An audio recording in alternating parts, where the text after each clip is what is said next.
I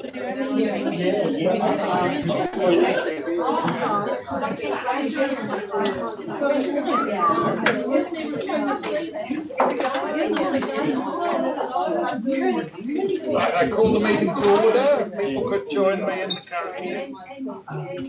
Whakataka te ho ki te pū, whakataka te ho ki te tonga. Kia mā kina kina ki uta, kia mā taratara ki tai. Kia hi ake ana te atakura, he tio, he hua, he hauhu, tihei, mauri ora.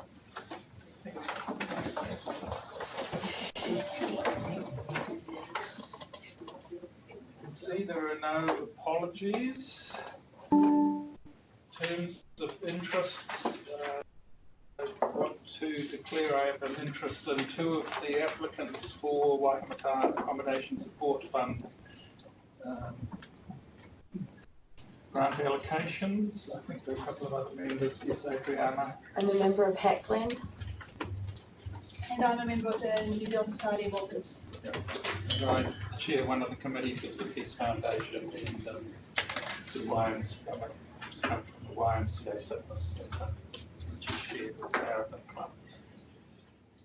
As noted, I move that the Waitematā Local Board confirm the minutes of its ordinary meeting held on Tuesday, 20 April 2021, and the minutes of its extraordinary meeting held on Tuesday, the 4th of May 2021, as true and correct records. Is there a seconder? I'll second. Thank you, Alice. Any discussion? Thank you. I will be confirming that the minutes of the 4th of May are a true and correct record, but not of the 20th of April. Okay, so we'll put the two separately. Yep. So it's been moved and seconded. We confirm the minutes of the ordinary meeting held on Tuesday, the 20th of April, as true and correct records. All those in favour will say aye. Aye. Contrary, no. That's carried. And you're recording that abstention, are you? No, I'm recording that they are not a negative So you of the 20th. So if we could separate them. Yeah, I've already done that. Yeah. So do we note your vote against that one? And now I put that we confirm the minutes of the extraordinary meeting held on Tuesday, the 4th of April 2021, as a true and correct record. We'll put that. Those in favour will say aye. Aye. Contrary, no. It's carried. No leaves of absence applied for. There's no acknowledgements sought. No petitions. So we come to deputations. Following them, we'll hear the deputations. We'll hear from Councillor Coombe, because she has another meeting at 2. So Sally Ann Kerr and Trish Reid for TAPAC.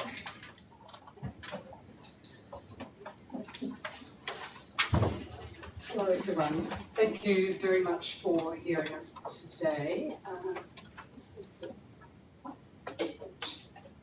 Right.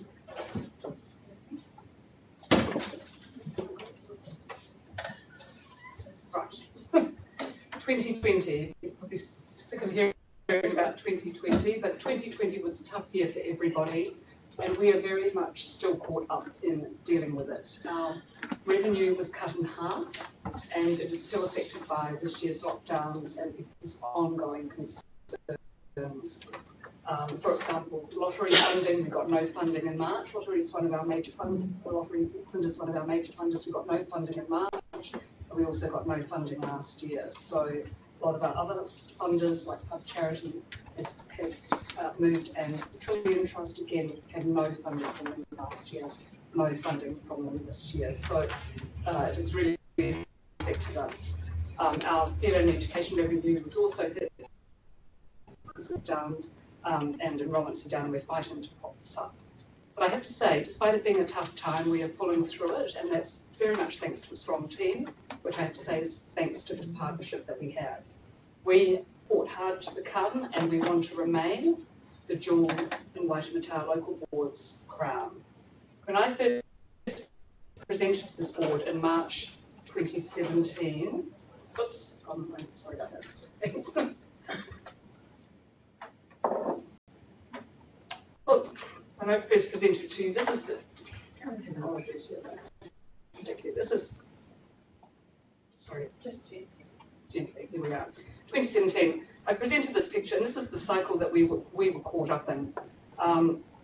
We were technically insolvent. We had a significant amount of obsolete or broken infrastructure. We couldn't even supply basic theatre in terms of lighting and other infrastructure.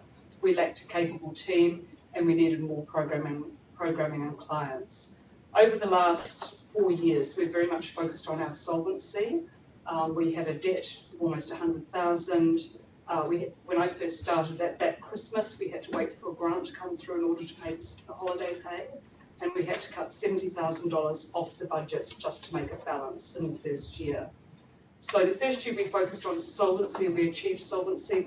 The next 3 years we have focused on getting a small amount of profitability, and we did that including in the last 9 months of 2020, and that was due to drastic economising. The wage subsidy, without the wage subsidy we would have shown a loss, and also thanks to your support, we really appreciate the fact that at a very tough time when a lot of our funders had dropped out, that you retained your support for us, because we wouldn't have been able to pay our wages. That helped our team connect with all our communities, and it helped keep them connected to TAFAG. Hadn't focused on our solvency, I believe that COVID would have shut us down, and I can't imagine how we would have got out of it without significant donations or a funder bailout. Under that solvency and the team, what is really important, because we were able to pay a living wage and not minimum wage, staff turnover stopped. And it's the turnover that creates the problems. It's not so much we couldn't get the staff, it was just the constant change of staff all the time, which means you can't progress. And now we've had a very static staff, the team, we pay them a living wage and a little bit more. So it's been very, very helpful in that sense.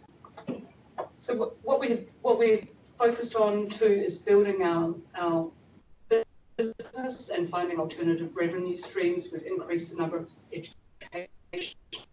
We went pre-COVID from 35 to over 50 a week. We're now in the process of rebuilding that. We won a tender to train the guides for the All Blacks experience at Sky City, which was quite incredible for us. And we've run outreach programs, short courses. We've obtained a lot of new funders, although, as I said, we need to prop up our funding base. And we've run a series of partnerships, scholarships, free classes for seniors, and specific dance classes. We've done a lot of infrastructure repair. We've spent hundreds of thousands of dollars on infrastructure through an infrastructure donation, but also through funders. We've done things like the theatre lights, the theatre drapes, electrical switchboard, the lighting desk, theatre speakers, circus beds, some of the theatre seats, LED lights, cyclorama.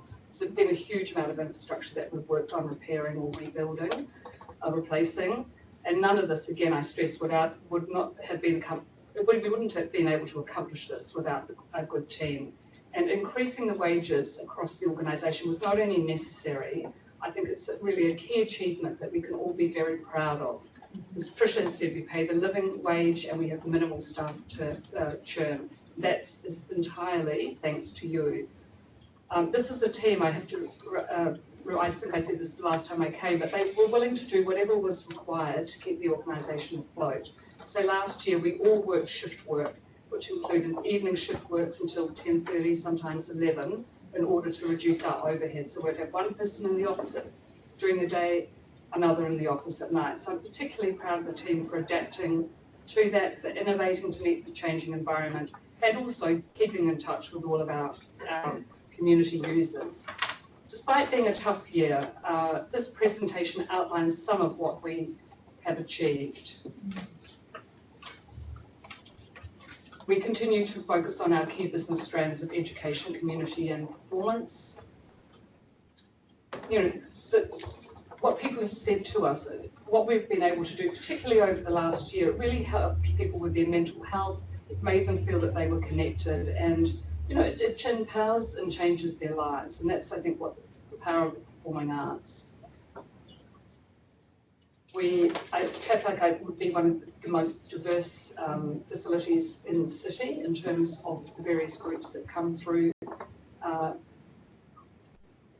doors. A broad range of community groups come through, and we host many performances in different languages, and we have done that even over the course of the last year.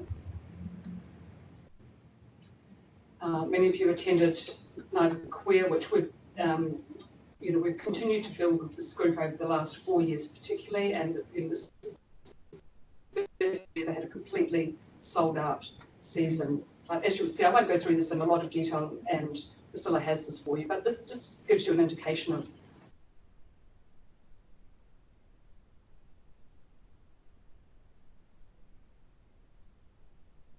barriers to access through scholarships and through free programs, and also providing discounted or free hire to groups that come through. We have run 2 programs now of free senior dance classes, which they have, we provide free morning tea with it, and that group has just continued to grow. We haven't got funding to do that at the moment, but we've decided that we're going to sponsor that ourselves to keep that group together, and then look at obtaining additional funding for that. We had hoped that we would get lottery funding for it, but we're hoping that we will keep applying, and in the meantime keep running it. Similarly with the Pacific dance classes, again, we've been able to keep this going for, I think it's 2 or 3 years now, and that has made a real difference to people that Pacific Islanders whose children have lost touch with their sense of identity, want to get in touch with their cultural roots to a greater degree, and we've had a great response to that class. We also have been able to sponsor a theatre show for them to put on at the end of the year, which has not been included as part of the funding. So I'll leave you to look through that at your leisure. Just to conclude, as some of you may be aware, after 4.5 years I'm leaving TAPAC, and Sarah Somerville will start in late June as the new Executive Director. She's currently the Public Programs Manager at MOTAP. She has a strong background for the role, and I think she will be really great in what is a challenging role. I know that your funding is particularly affected as a local board, and I know you've got to make tough decisions about what your funding priorities are.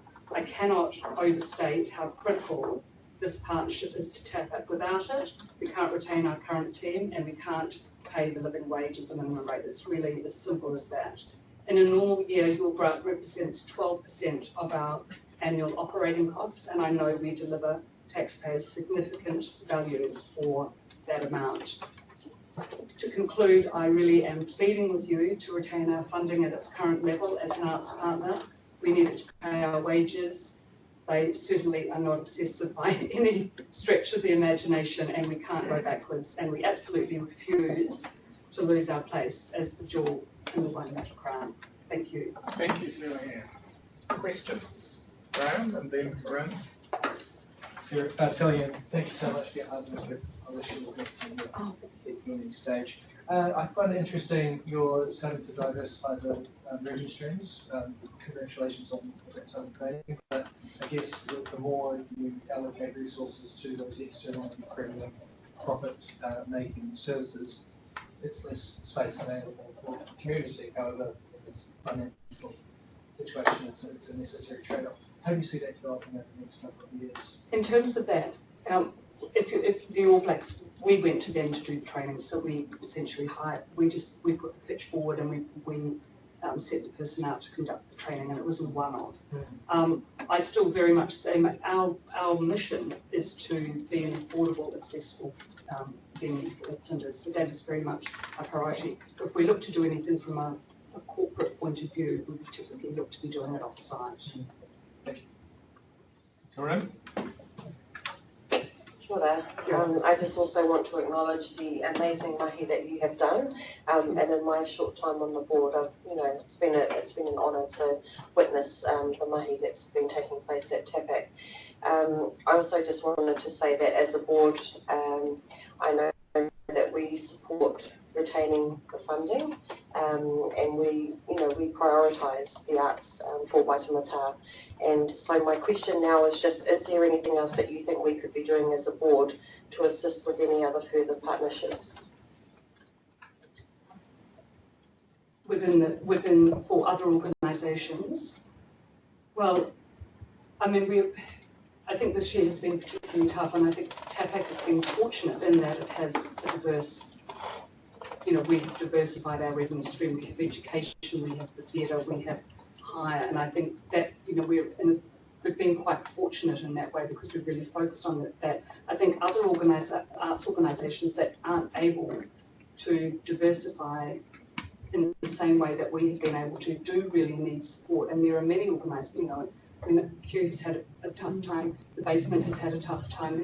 There's lots of, we very much see ourselves as that grassroots feeder into other organisations. So unless as an ecosystem it's all functioning well, then parts of the ecosystem start to crumble, and Auckland as a city starts to become less vibrant and less interesting and less reflective of its multicultural face.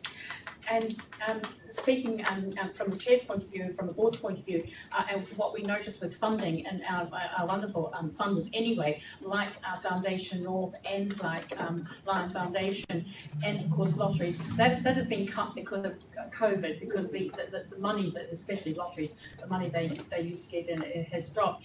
But what is hard in grants is the operational ability, and you would know that yourselves as a local board. And so it's those small groups like Basement or even possibly Silo, it's not so much the grants they get, it's the operational ability to be able to work. And it's not that we want your partnership funds all our stuff. Of course it adds to the fact that we pay them a living wage, but we make up the rest, and it's just that extra little bit on top. So that's what I'd be looking at, all those groups that just need that top up.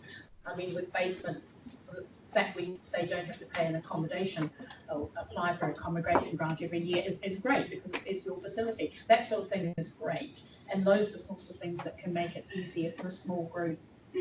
Operational makes a huge difference. Sarah, then Julie.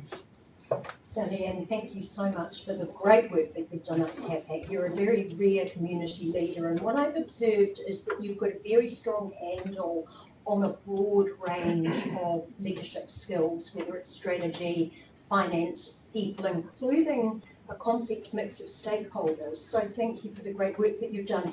Sarah Somerville, two things. Was she at Unitec for some time? Not that I know. No, okay. And has she been well briefed on TAPAC's commitment to the wider community? Absolutely. Yes. Yes. Yes. The board had a very, very thorough selection process. We got some very good applicants, and once we appointed Sarah, I then sat down and we've had several long conversations. She's also knows TAPAC well, but that wasn't the reason she was appointed. She was appointed on her skills and her ability. So yeah, no, we wouldn't. Before they accepted it, we took them through all the things of TAPAC. And the very unusual relationship we have with the Ministry of Education and Western Springs College, but we are still a community organisation and not part of the school. So yes, that is absolutely sacrosanct. And she also has the clear strategy, which clearly positions ourselves within that broader ecosystem and where we fit and how we need to fit with other organisations in order to make it work as it should. Yeah, thank you. Julie? Yeah, so I've just got a question about infrastructure. So you've done a whole lot of work in that area. Do you still have a to-do list? Yes. And I guess, some of those, maybe it happened a few years ago. I don't know what the depreciation rate is. At what stage you have to start investing all over again, because it seems to be too many enterprise. Just a bit on the financial, I guess I'm asking this question because I wonder if those costs drop or get deferred or whatever, how you use that to affect your operating. We will be, I'll let you answer your first and yes, you're talking about the structure. So you mentioned the curtains, et cetera. Yeah. So just how that fits into your operating budget and Yeah, I mean, to keep your costs going forwards. yeah, I mean, there is still quite a lot of work to do, just on the internal infrastructure, but, a lot of key expensive things we have done, and we've just slowly been, working on it as we go through the different grants we get. So we have, as I said, we've spent hundreds of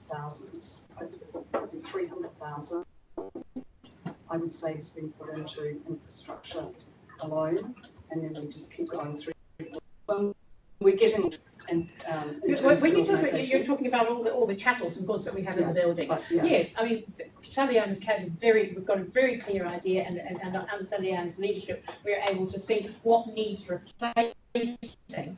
So it's an ongoing thing. The whole lot. It's not all going to collapse at once, but each year we look at what the immediate, and we renew that, and we keep on doing that. It's a renewal process, rather like you have on the board, I should imagine, with your playgrounds. But things like Trillion Trust, who, you know, originally that facility was pub charity we were looking after that. You know, we were something thousand from them per annum, and Lion Foundation, we've out of our grant, before the year pre-COVID, we put 40% of the grant that we got $100,000 grant, 40% into replacement. So all of those grants have just continued to. But there's still work to be done everywhere I look, I think. And sort of Lion, and if Trillion comes back, but if Lion and Foundational, a lot of their grant goes towards that work. But we don't see a problem. We see it as an ongoing problem, but not a crisis. Yeah. So that's my. There's no pinch point. And the list will never end. Yeah. It will just keep repeating itself. And in pre-COVID, just in that year before, we got to the point where Kentine had a great lighting sale. We were able to spend $11,000 of our own money on lights, which we've never been in a position to do before.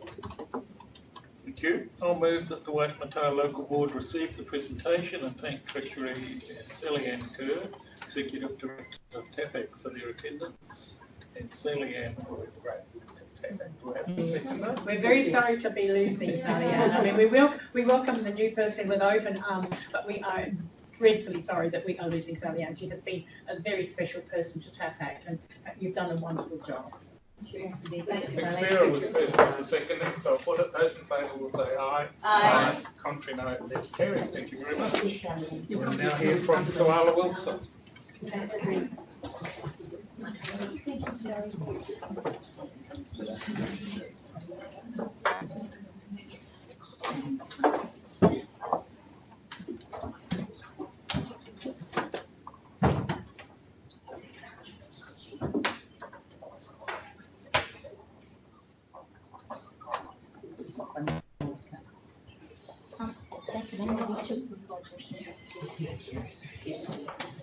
Okay, go ahead.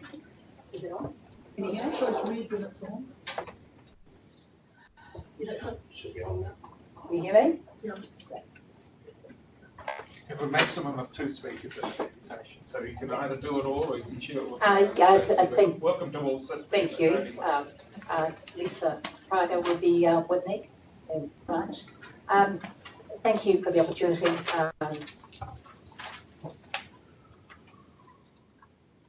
Soala Wilson, business grader. Kia ora. Tēnā koutou, tēnā koutou, tēnā tātou katoa. I just want to do my karakia. Manawa mai te Māori nuku, manawa mai te Māori rangi. Ko te Māori kia, he Māori te pō. Ko pakaru mai te pō, kau mai te Māori. Haumi hui tā iki. Our presentation today is to do with the impact of AT tactical urbanism design on local businesses. The impact on local business, I just want to get, I'm not quite sure if people understand what does tactical urbanism means. So I'll just abbreviate just a few things, and this will just build up informations on what's coming next. The approach refers to a city, organisation, and or citizen-led approach to neighbourhood low-cost, catalyst, long-term change. Not so in New Zealand.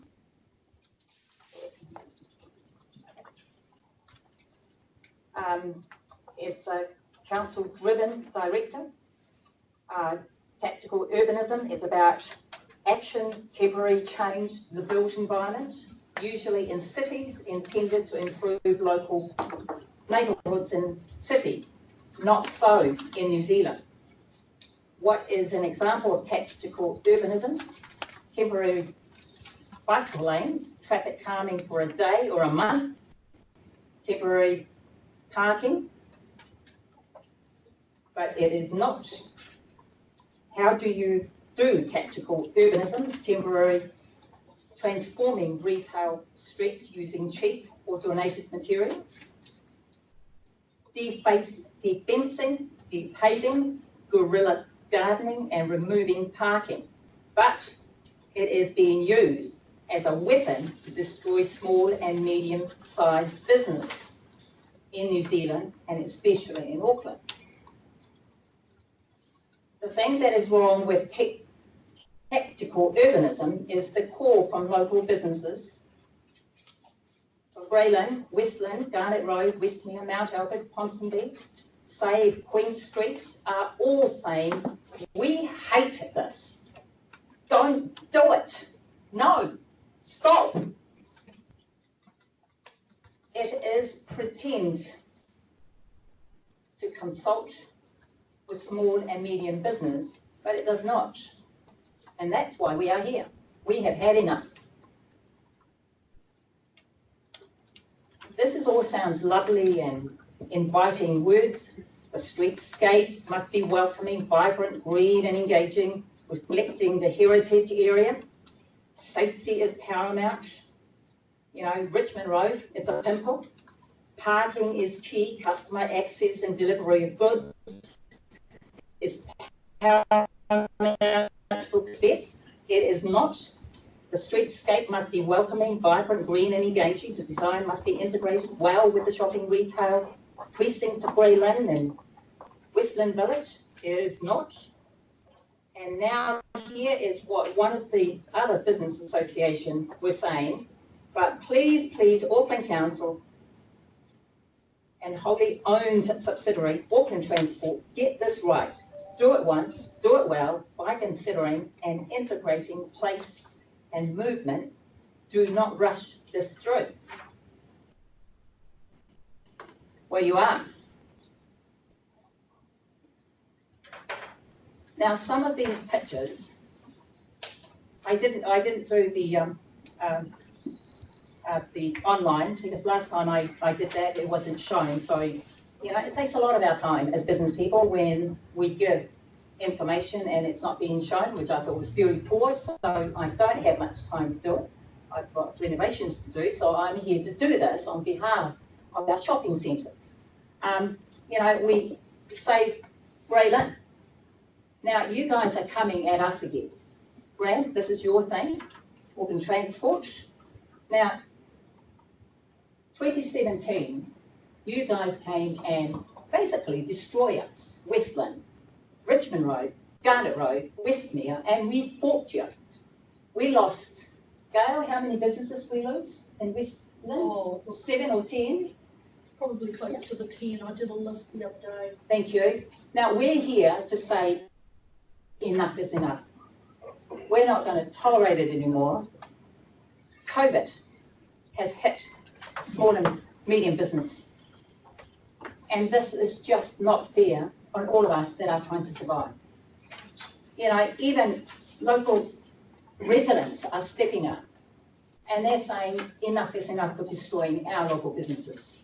You know, stop the diggers, the inline bus stop. I mean, that is shocking. You guys will find us if we do this, and you guys come along and put this bloody inline bus stop in the middle of the road, and it stops the traffic, and that's in Westland. You know, who's behind us? These geezers. You know, so this is Pipakuma and her mother pretending to hold a flowway.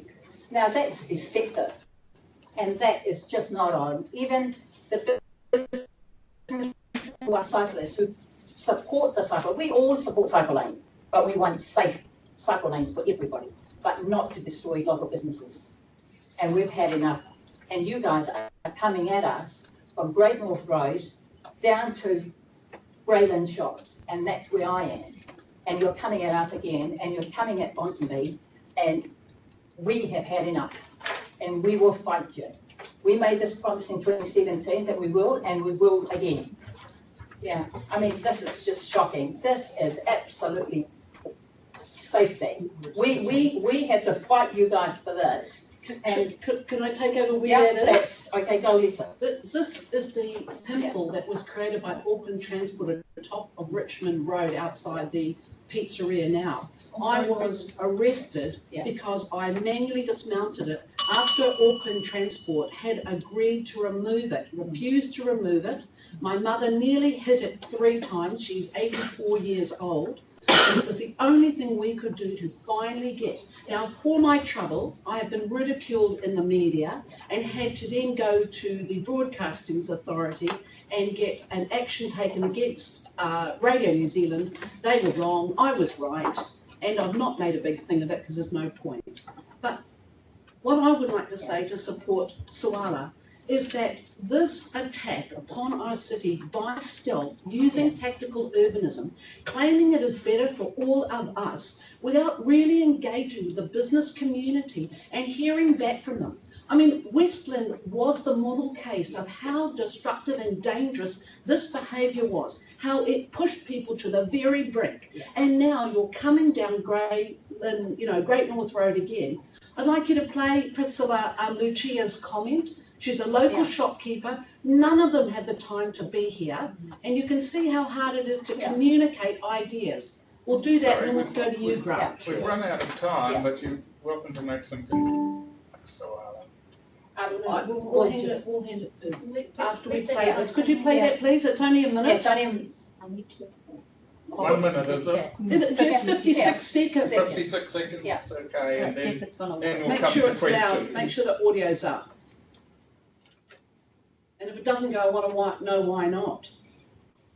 I can't tell you why not.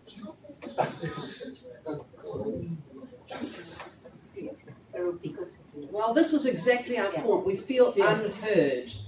It doesn't matter what we do or what we say. And we can bring you every single shopkeeper in Auckland who will comment on what has happened and how they feel and what it's doing to their business.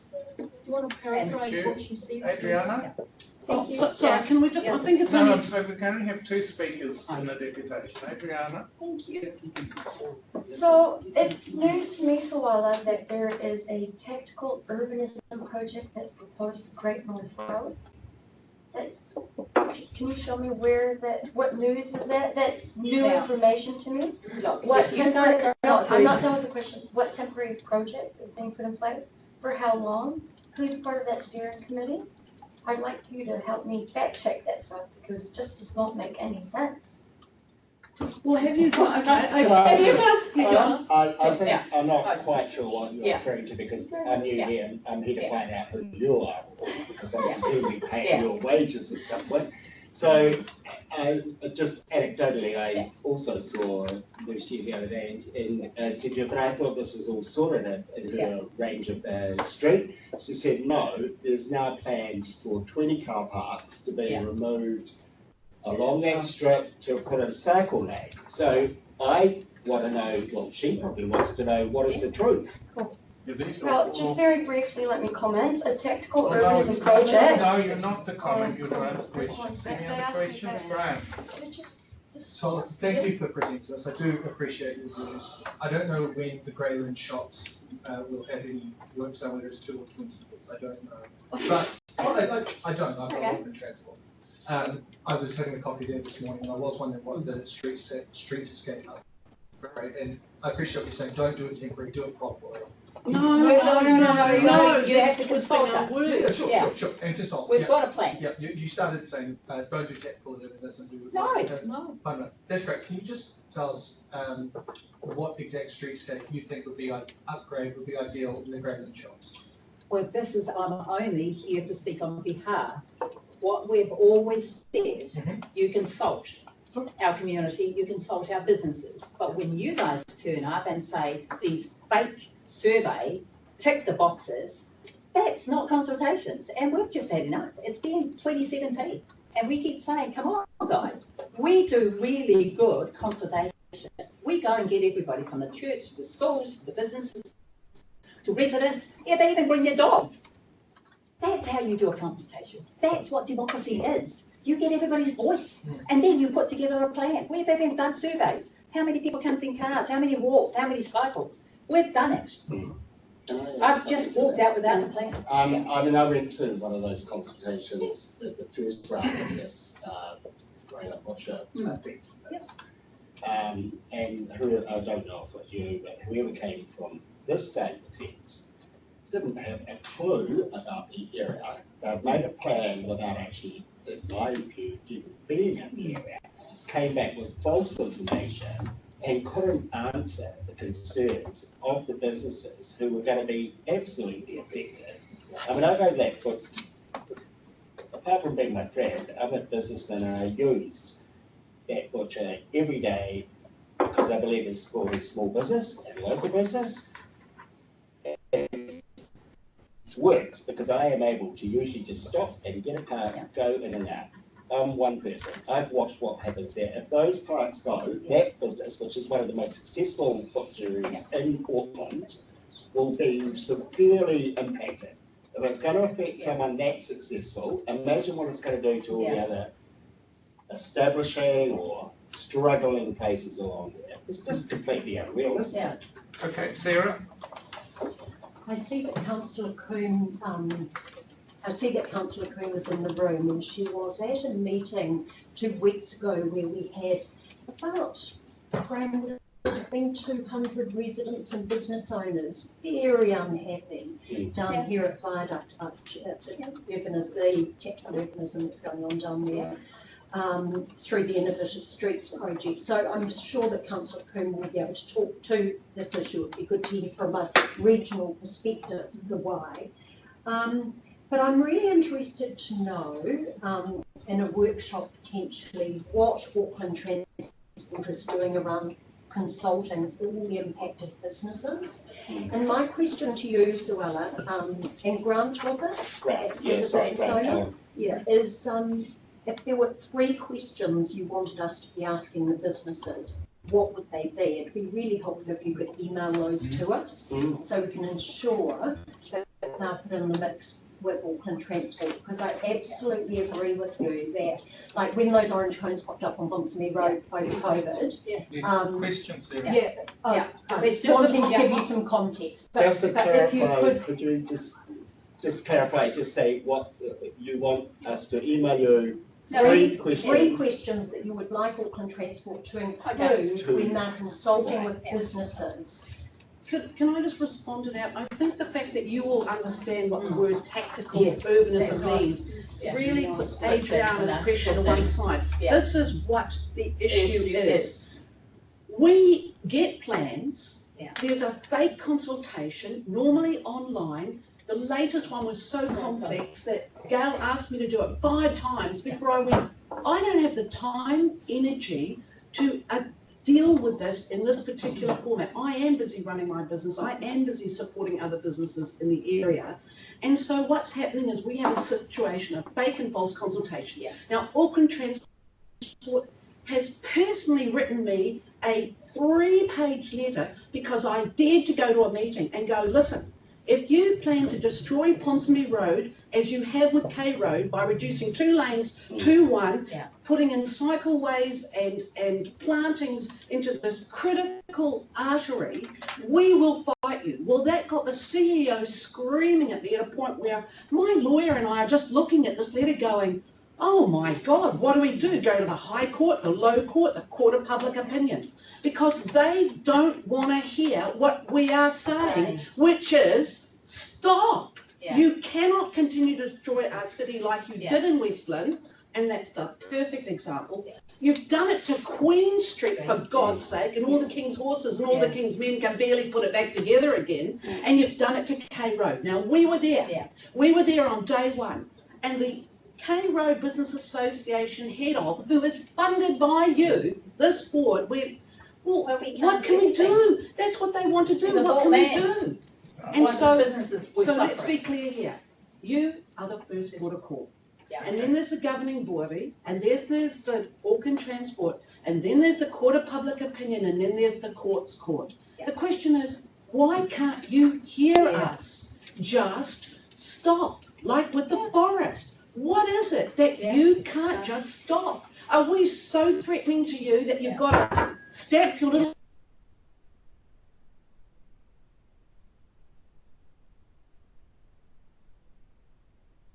road, or whether it is on forest, it is the same. There you go, there you go. There you go. Seconded, Graham. All those in favour will say aye. Contrary, no. That's carried. And now hear from Hippaku.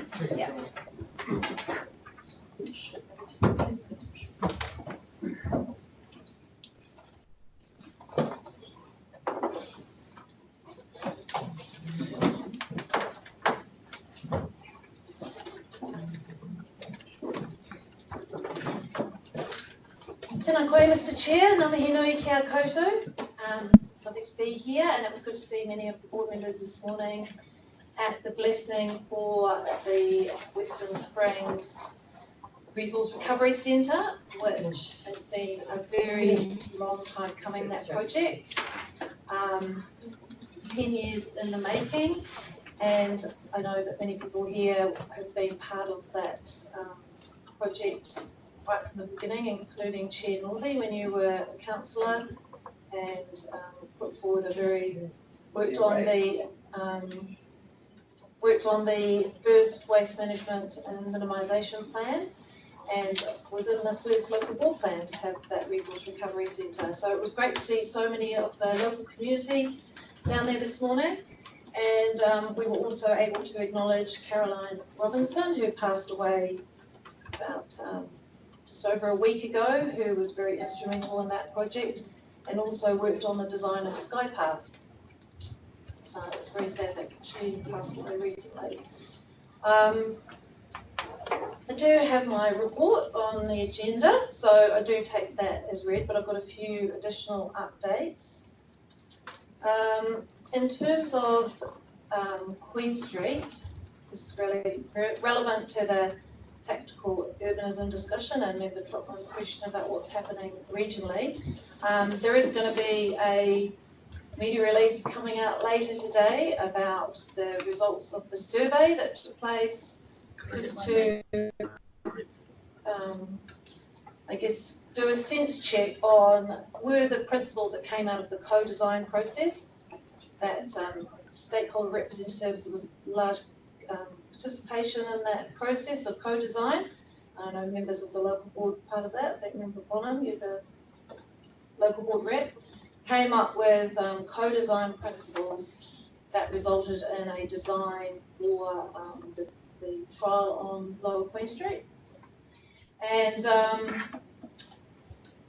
that survey results, about 900 people responded, and it did show very strong support for the original design that is currently being implemented. So I think what it showed is that there are some very clear principles around access, pedestrian space, around the look and feel, and ensuring that those are followed through with the design. So that media release is going to come out, should be any time soon. In terms of tactical urbanism generally, and I think it's worth noting that the reason why this, Queen Street has got some very unique needs in terms of the fact that we're about to close Victoria and Albert Street for the City Rail Link work, and so there's going to be a whole lot of new bus movements that we have to accommodate in the city centre, and we also know that we're trying to move towards a zero emission zone, access for everyone. We're moving ahead with the city centre master plan principles, and so this is facilitating, that trial facilitates that. It also supports our residents who live in the city centre, who very much are saying to us they want to reduce the pollution on Main Street, the noise of traffic, and that pedestrian space is good for business. So just generally across the region in terms of those innovating streets projects, what is great about them is that this is really great value for money for the ratepayer. Every dollar that we put in, we get $9 of funding, and that's one of the reasons that business associations have supported this process. So in terms of Ponsonby Business Association, Ponsonby Business Association, as you know, led the application, and the only reason that they made the application was supported because it was fronted by the business association. For goodness sake. Mr. Chair, I don't know if there's any point in me continuing if I'm going to be difficult on the audience, but, must not interrupt. and also there's some audience members who don't like facts, and I can give them some more facts if they would like. Also want to acknowledge Sawala, who I actually met doing an urban guerrilla gardening project in Grey Lynn. Yeah, we were tidying up Grey Lynn. We were doing urban guerrilla gardening, which is something. Working people. Sawala, you've had your turn. Well, she didn't change, it wasn't urban gorillas. I wasn't urban gorilla. No, you must be quiet. I was the coordinator. So, just in terms of, so one thing I'd just like to mention about West Lynn, we have heard some road association representatives recently who gave some very strong feedback around how their businesses are doing actually very well. Oh, for goodness sake. But we're going to back this up. So, Sawala, you. It was me, and I'm really happy to go because I can't stand listening to these blatant lies. Who doesn't have a business? She set up the Grey Lynn Business Association to support her issues, and that's what's going on. Just a load of shit. And if you believe it, then you're even stupider than I think you are. No, it wasn't me. And I apologise for that, Sawala, but it was you before. So I'm very keen to have data, and one thing that I have been pushing for is for Auckland Transport to pay for market view research, to actually so that we can have some data, because that will back up what has been the impact of changes in the West Lynn shops. So I think board member Gunham, what's your name? Good merger. Graham has been is in the loop on that, because that would be really great if we get that Auckland Transport to fund that.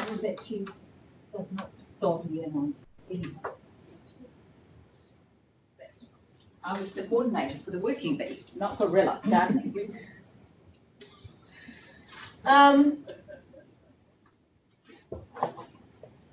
Yeah, so it'd be great to have some data, and also just around, you know, this kind of constant who says, she says, because I know businesses of West Lynn really don't appreciate being told that their businesses are failing when that's not actually the case, because it is actually a really humming local centre.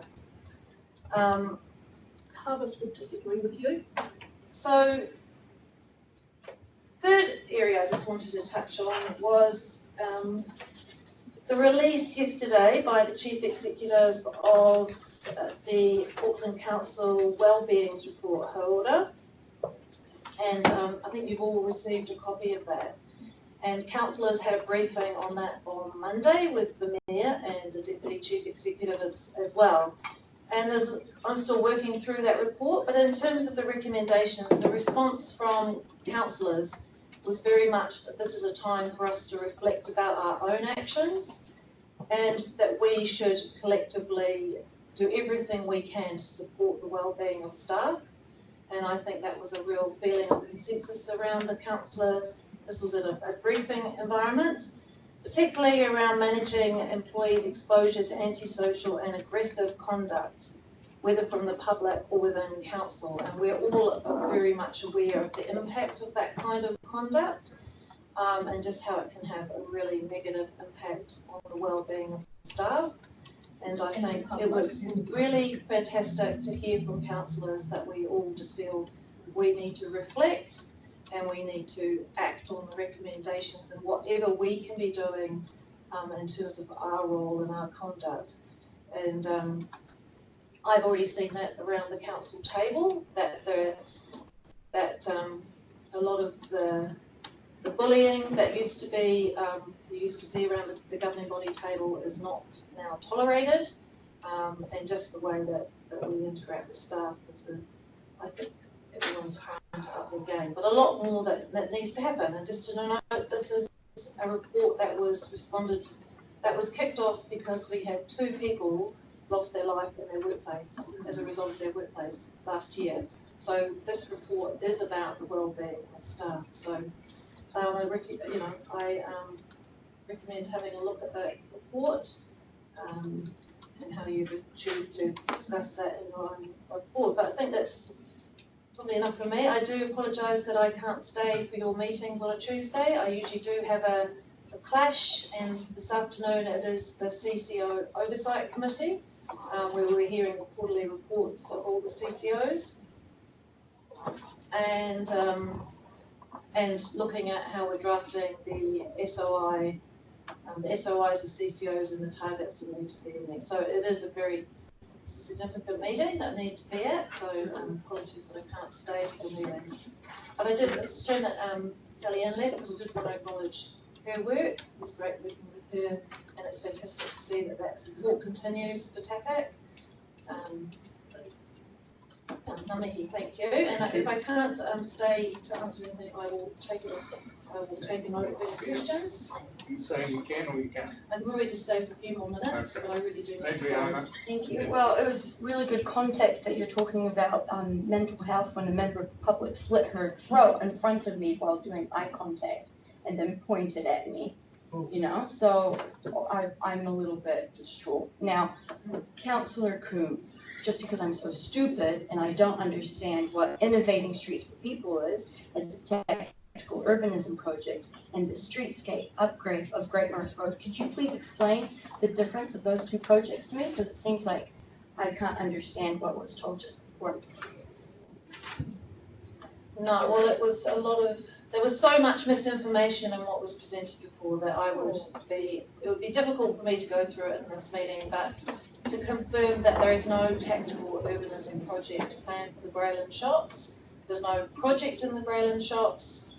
The Great North Road project ends at Crummer Road, which is before the Greyland shops. One of the presenters before has previously protested about the removal of car parking in Greyland shops. It was actually the installation of parking when there were 6 new car parks were installed in the Greyland shops, and that was the last project. So there is nothing, as far as I know, funded or planned for the Greyland shops. Sarah? So thank you for your report, Councillor Coombe. You commented on bullying by councillors and also the wellbeing report and the importance for the need of facts.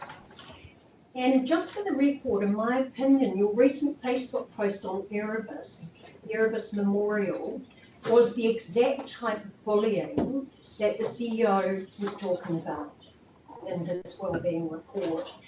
And it makes a really good example of it. Yes, I do have a question.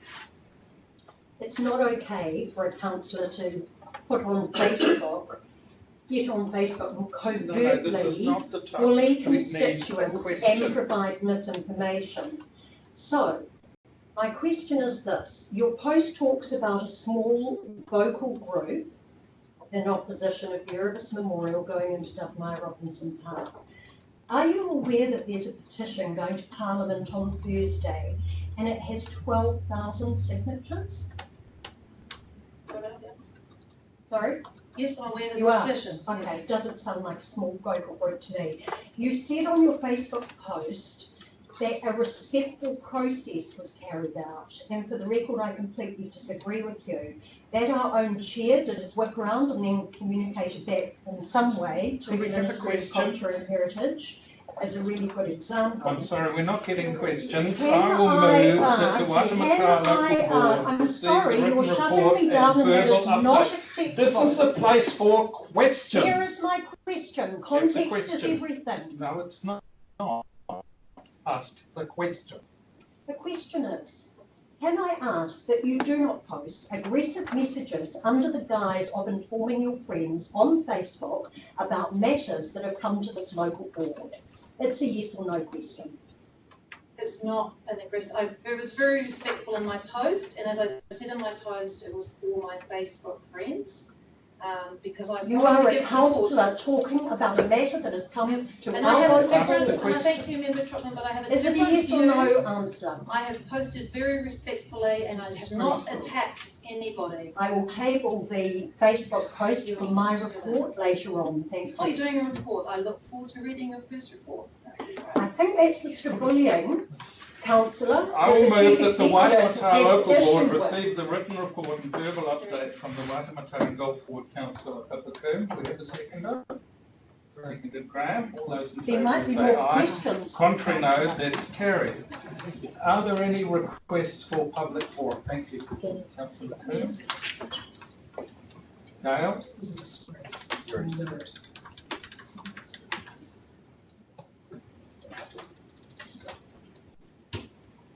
Do we have any requests for public forum? Yes. Yes. Take Sorry, that, I'm Gail. just getting my situation together. It was pretty hard to do so when I just hear about bullying of council staff, and you witnessed me talking about the bullying that happened from staff to me, so that was really hard to hear. So I'm just getting myself together. Please bear with me. Graham, can I ask you a huge favour? Sorry, my iPad doesn't have it anymore. I'm just going to have to be on my phone. Really appreciate it. Thank you very much. I'm sorry you'll need to hold it. I do apologise. We might find something we can prop it against or see what we can do.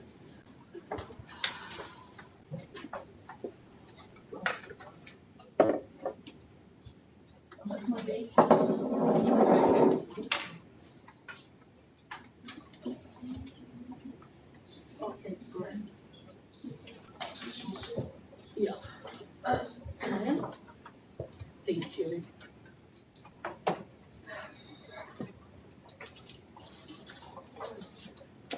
So I've sent you all an email, so you've probably had a chance to see the email, but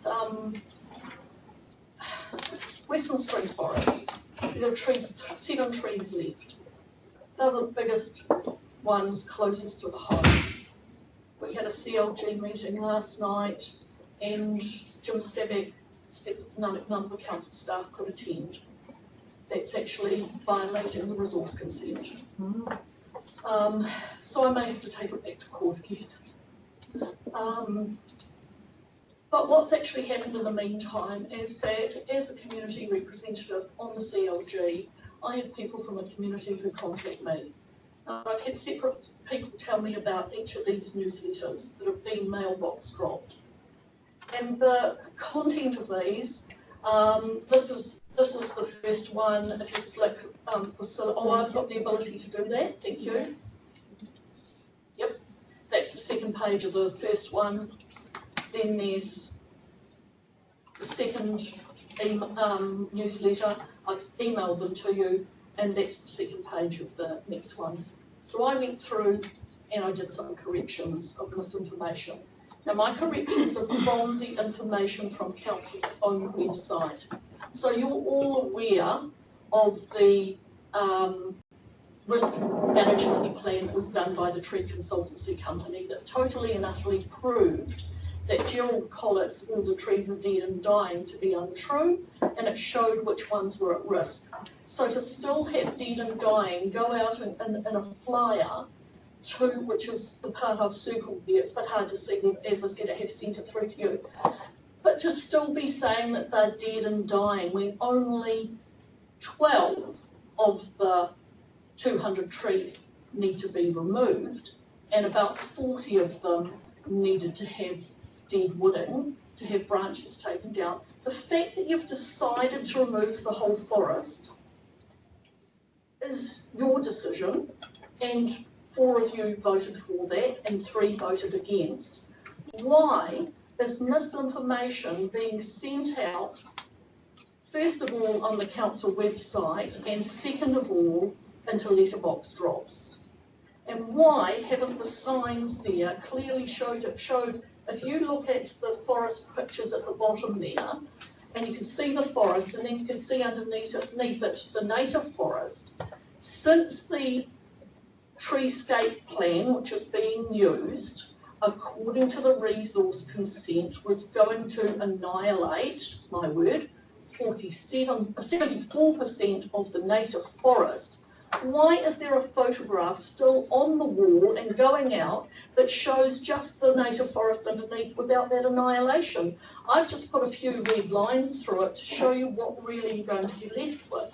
Now, if you honestly approach this, and when I say you, I'm meaning the council, so I'm not pointing the blame at any of you individually, but if you honestly reported what was happening and the decision that you've made regarding this, then the community would be properly informed. But to have this misinformation, here's the markup of the next one, all the things that are wrong, and then the second sheet here.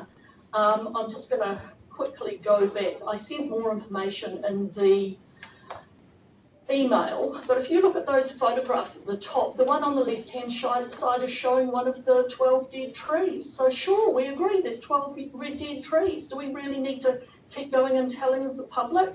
Why aren't we sending a news drop out and having a newsletter on the website that talks about the plans that you have to rectify this huge amount of damage that's been done?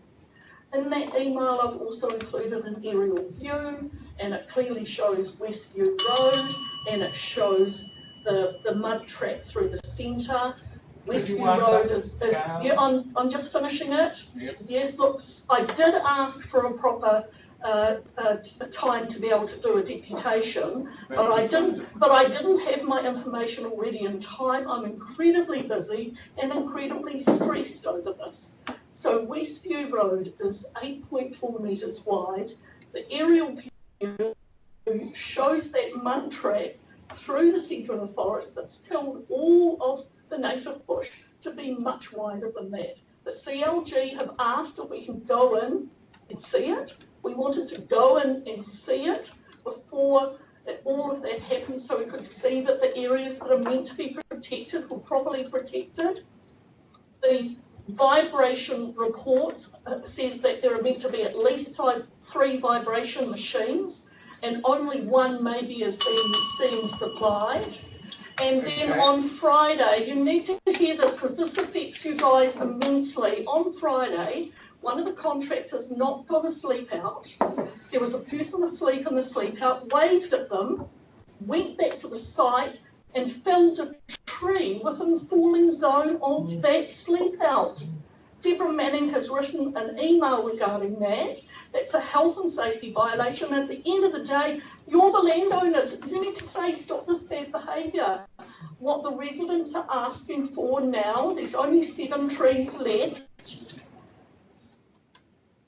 Have a meeting with them, find out when they can leave their homes, and find out how these biggest trees on site can be felled without damaging their homes. You guys will be liable for this. You need to protect your people. You need to be there to make sure there should be a vibration machine on each of the 7 houses over that time. And if there are only 3, the council is saying those are the only ones that will be insured. Right, come to questions, Adriana. Would you leave your house in that situation? Is my question to you.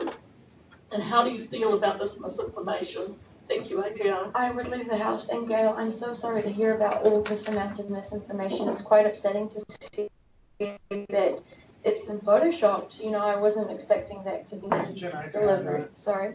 My question is, Gail, can you please explain to me a little bit more about the times that the letters are being, when the residents are being informed, and the time that the works get done? So these newsletters that you see here, I had people from different areas of Greyland, Westmere, tell me that they've received these separate So it didn't go to the same area. We don't know where it's gone to. I've put an official information request asking where this mail drop went.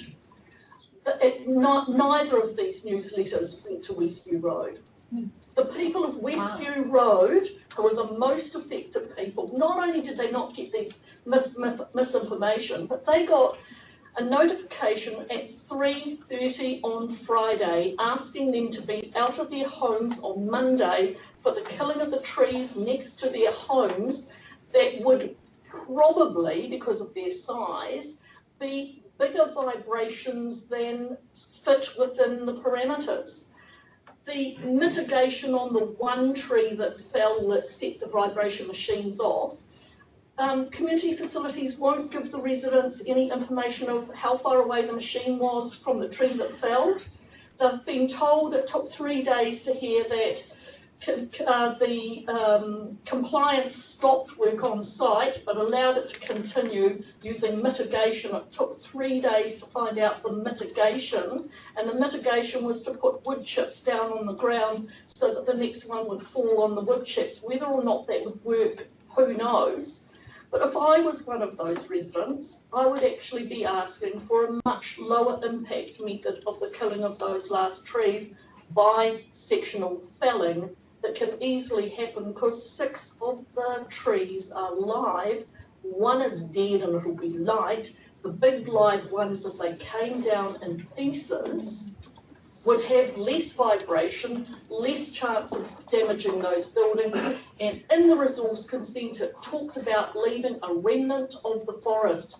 There's your other choice. Leave those 6, not the 7th dead one, leave those 6 best examples, biggest examples, best timber, can make the biggest beams possible out of, leave them there, leave them there as those remnant. You guys have a choice here, you're the landowner. You get to instruct community facility. Any other questions?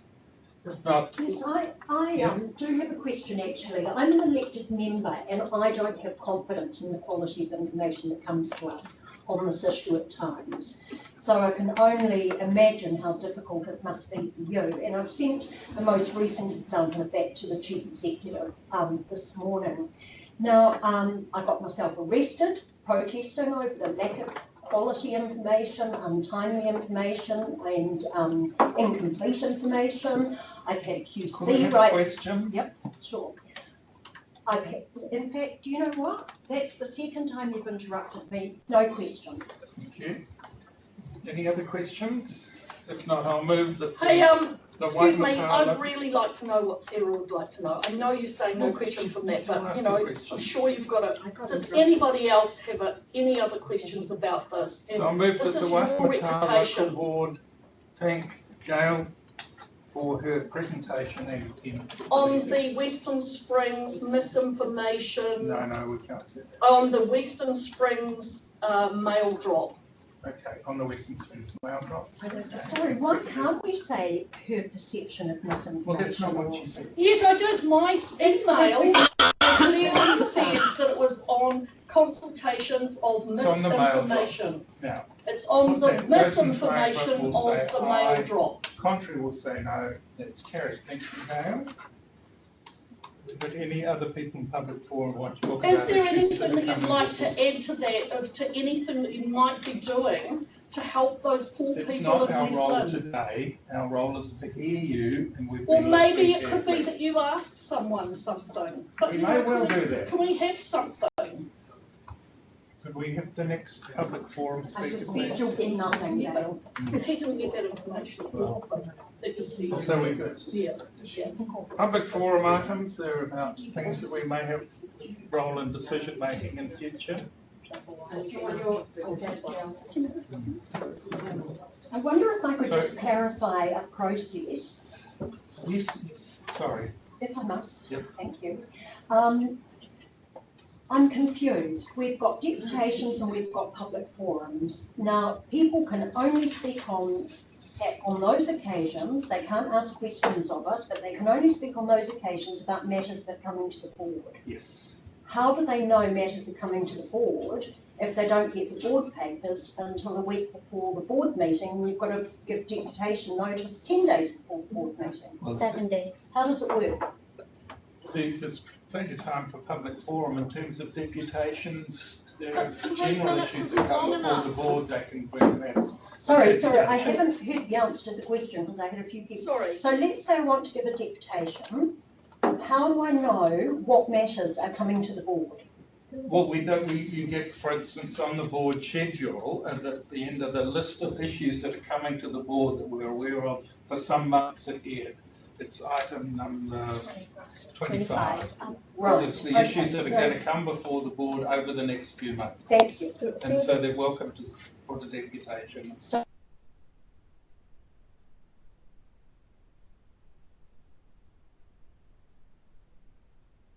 Does. All right, hang on to number 25. He does, excellent. Fully engaged community. Sorry. Through the chair, the agenda comes out. The agenda comes out before the deputations are due. How long before? 2 days, 2 working days, 3 sometimes if I can make it. I must say, I also found that quite bullying, and I'm still shaken. And you know, I'm not over what's happened to me, and this is not good. No. And you know, this is meant to be public consultation, and this process, when I asked for a deputation, but I didn't have all of my information together, I got refused. Then I'm down to 3 minutes, and then I get stopping me and bullying, and it's not okay. It's not the process. I don't Gail, care, the there meeting- needs to be a process that works. You requested a meeting, we spent an hour in this room, and that was a useful meeting, and you should do that, rather than a process which is stressful Fine, for you. Thank you, Richard. Yeah. I would like to ask for a workshop meeting or a meeting with the local board and to get information, particularly to the residents of West Lynn that are very concerned about their lives, their houses. No, we can't go and I on want like a this, meeting Gail. with that, please. You want a meeting? So we'll Please. take that into account. We never do it. So I think, Anne, you're first. Or next. I'm very quick. Just going to move to east and east. Thank you. Please, it was just in relation to the documents that Jim Stabbock has obviously sent out to you about what has happened. And I'd just like you as a board to appreciate how difficult it is to appear in front of you. And you're all aware that I'm not a confident speaker. And please just be aware that for some people, it takes an enormous amount of courage and part of their soul to speak to anybody in public. You also know that Bipacoon, and in particular you, Richard, have enormous power over ratepayers, and it's finally just sort of filtering through to people like myself who have never been involved in anything political, in fact, never even interested. It's just a comment. Why does it appear that Sarah is always left to stand up for her community? It's all your jobs. Why don't you listen to us? Some of you, I've honestly, and I've heard a couple of you here speak once, and I have been to quite a few of these meetings, and you seem unable to communicate with us. It's like our PM is always saying to us in particular at the moment, I am hearing you. Well, sometimes I just don't think some of you are. And it's just in relation to when you're reading the report. Thank you. Thank you, Anne. You want to answer any questions? Yes, or I'm not? very happy to. Are there any questions? Okay, well, I'd like to thank you, Anne, for your presentation and attendance at the meeting. So seconder? Yes, Seconded, Alex. All those in favour will say aye. Aye. Contrary, no. That's carried. And we have Board C.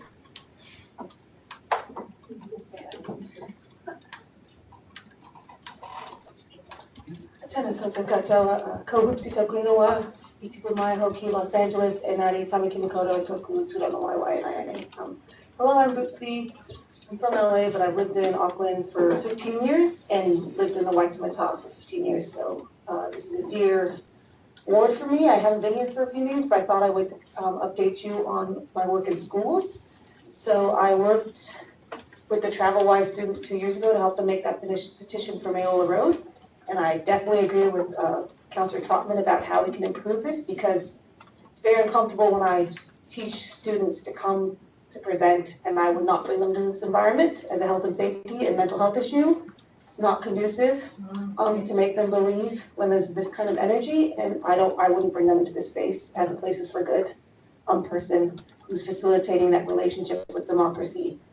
So we have a ways to go, and last week I learned that Christchurch has a special unit in council, so not tied to local board, that helps people present and supports them. Nice. So they get them, and as someone who's presented in governing body, planning, environment, and been rocked around and sobbed and cried and been treated like crap through emails, I would love that service. I can't do it alone, and I do it for free every week. People have presented here in the last 5 months that I've fully supported, looked over their presentations, told them who to email, but it shouldn't be that hard, and it's very hard. So there's room for that, but back to school. So Mayola, AT's trying their best to work with TravelWise. All I learned so far was that their bike racks are super full, and when they did the redesign, they didn't give them enough bike racks. So they're saying there's a stage 2, which I know people are contracting for at Western Springs. A lot of the kids wanted a particular MP to show up, but that's not even in their local board, so even helping students understand at a national level what ward they're in, let alone at a local level, is very confusing for Western Springs students. So that's a room for improvement as well, because I don't even know, it's like 1,600 students. They don't know what local board they're in, they don't know what local board their parents are in at a national and local level. For Freeman's Bay, which Graham commented on a tweet that someone tweeted from the transport, I appreciated that tweet because I learned the backstory of that crossing. We are working with local students on how to ensure safety on the entrance to the one motorway. AT said that they've been waiting for Waikakotahi, who said that it's their jurisdiction because of the bridge, because it's an entryway to the motorway. It's a conflict because you have AT and Waikakotahi on that bit there. So if you have any questions about student engagement, I've been doing it just on the side whenever they email me. I was invited by the students of Western Springs and their TravelWise team to come in. They want me to come back in 3 weeks to give updates. So what I do in my own time is I email all the AT staff the questions from the students and then give it back. Because also they're not sure how to email them yet. And so we just do it just to support them. And also with the primary school, I have a close relationship with. The best thing that happened was Freeman's Bay. I was supporting them for 7 months to get that walking tour we did last week. It took 7 months to get permission of the mom, the dad, health and safety. And a parent came up to me and said, I could do more. Why is a parent from another school helping my kids in my school? So that's what you want to see, is that kind of like, oh, you're all in it kind of thing. So those are the 2 projects I've been helping in this ward as far as student support and working in schools. And I'm happy when they need more support to update you. I'm still not sure where Western Springs even sits as far as if that's your school or, okay. Because it's funny because Auckland girls or St. Paul's maybe is, but none of those students live in this city, so they're not as invested on how they get to and from it. So it's interesting. Yeah, they're the ones that are definitely. Any questions, Jeff? Okay, Adriana, then Thank you, Claudia, for your presentation. I am interested in finding out what's the uptake of people that are now using the walking school bus. The one at Central. The one, yeah. Or which one are you leading? The one to There's no walk. So that was actually a walking tour at which I took at the transportation group. So that was 7 months in the work. It's not a school bus. It was a young girl who was willing to take an engineer, Waikakotahi, because it was the same day as the conference. So together with Mark Hagney and conference organizers, we were able to get a national audience for this girl's journey from her K Road apartment to school, which she does 5 days a week. And it was like, people are still emailing me. There's only 8 on that tour, but they still can't believe that that is a walk. Oh, wow. And I do have a subsequent question. Claudia, when we Call me Lucy, sorry. I felt like I should keep it formal. No, it's my preferred name. I'm not gonna get angry. Stay positive. Thank you for all doing a good job. When I joined your walk last week, I felt like maybe you could share this with my colleagues. There's a lot of desire lines, especially driveways that are old driveways, where it encourages people to cross the street in an unsafe space. Could you please tell my colleagues about this? Okay, so that came about from that walking tour because we did 2 Cree walks with the girl because I didn't want her to guide 8 strangers. And and I didn't know where she was gonna take us until I did her walk first. And there's one, I didn't even know there was a path behind the YMCA, and that guides people right into the middle, I think of Vincent or Gray's Ave. And so she was pointing out, the young 8-year-old was like, look at all these people illegally crossing, I'm a kid watching this, I wanna copy them. And so that was the suggested. They wanted to add more signals or police, but from my experience, you're better just traffic calming kind of in those areas, because no matter what, as someone who's lived in the city center for 15 years, people will cross. It's just a matter of slowing that traffic coming off a motorway. So but there was definitely 3 things that have been designed into the walkability of the city that include illegal activity and dangerous areas because of the way it's been drawn through the city. And Adriana came on our walking tour. And 2 people of the public came and they were noticing all those little, that was with AT for cut-throughs. We were just teaching people how to walk around the city more, so it's a more positive experience when you know all those little shortcuts.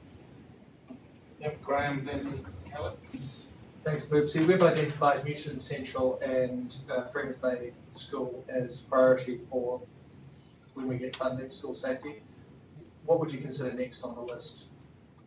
Do those first. I don't want to add to the list. I think we just need to keep promises.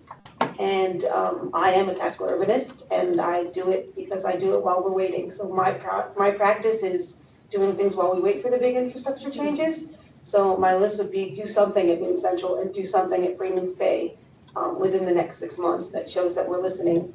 And I'm not saying, another thing I presented last week was Parklets as community engagement. So pop up, stand there, take data. It would be good if AT had the funding to gather data that the Grayland Business Association wants. It's just a matter of giving them those results in a 6-month window. So it's trialing new processes of collecting and consulting. But I wouldn't add to that list of those 2 schools because those are central city and they're growing and they're building and there's no other job harder than a primary school principal from my experience. So I just help in the schools where I can. Thank you. Any other questions? Yes, Alex. Oops, can I first really apologise for not making your walk because my supervisor was still talking to me, but I felt bad then. Sorry, that wasn't a question. The question is this, is that you know so much about the city and you talk to so many people and it would be very valuable to talk to you again for a longer period of time. And I'm just wondering whether possibly, would you be willing to maybe talk to us for a bit of a longer session to just... I would do it if I could bring representatives from each school. So I would invite, particularly from St. Paul's, the boys who take the buses. That bus must affect locals anyways, because as a citizen, I can't even sit on the bus, the 105. So if we know those kids are going from Bertamont to their school every day at 3 to 5, why don't they just get their own bus? And how can we support that? Those little things, which are easy. So I would love to do it. I would only come if I was allowed to invite 5 people from local schools to tell their stories, because I just facilitate anyways. Thank you. Any other questions? Okay, very quickly. Yeah, I just also wanted to say I was really hoping to be there as well, and again, acknowledge the great work that you do in that space.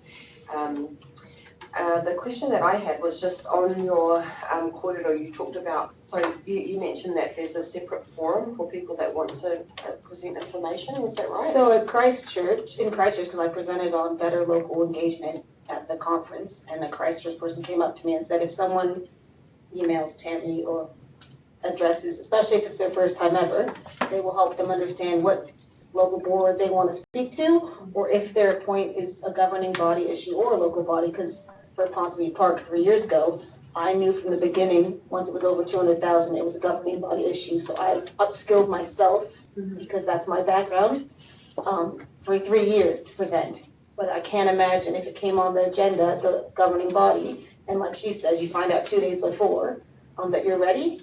And a perfect example is someone who's in Hamilton Council now. I used to present with her all the time in Grant. They're all lawyers, but the stories you want to hear is from everybody. And so how are we upskilling those everyday citizens into understanding how they can have their say in a progressive way without having to get aggressive or to feel heard? Does that make sense? But yeah, Christchurch has a team that supports them. Thank you for that. Any other questions? If not, I'd like to move that we thank Boopsy Morana for her presentation and attendance at the meeting. Have a seconded. Thank you, Sarah. Any discussion? Those in favour say aye. Contrary no, it's carried. Any other public forum? Mr. Chairman. Could I just make a, sorry, Keith. Sorry, yeah, sorry.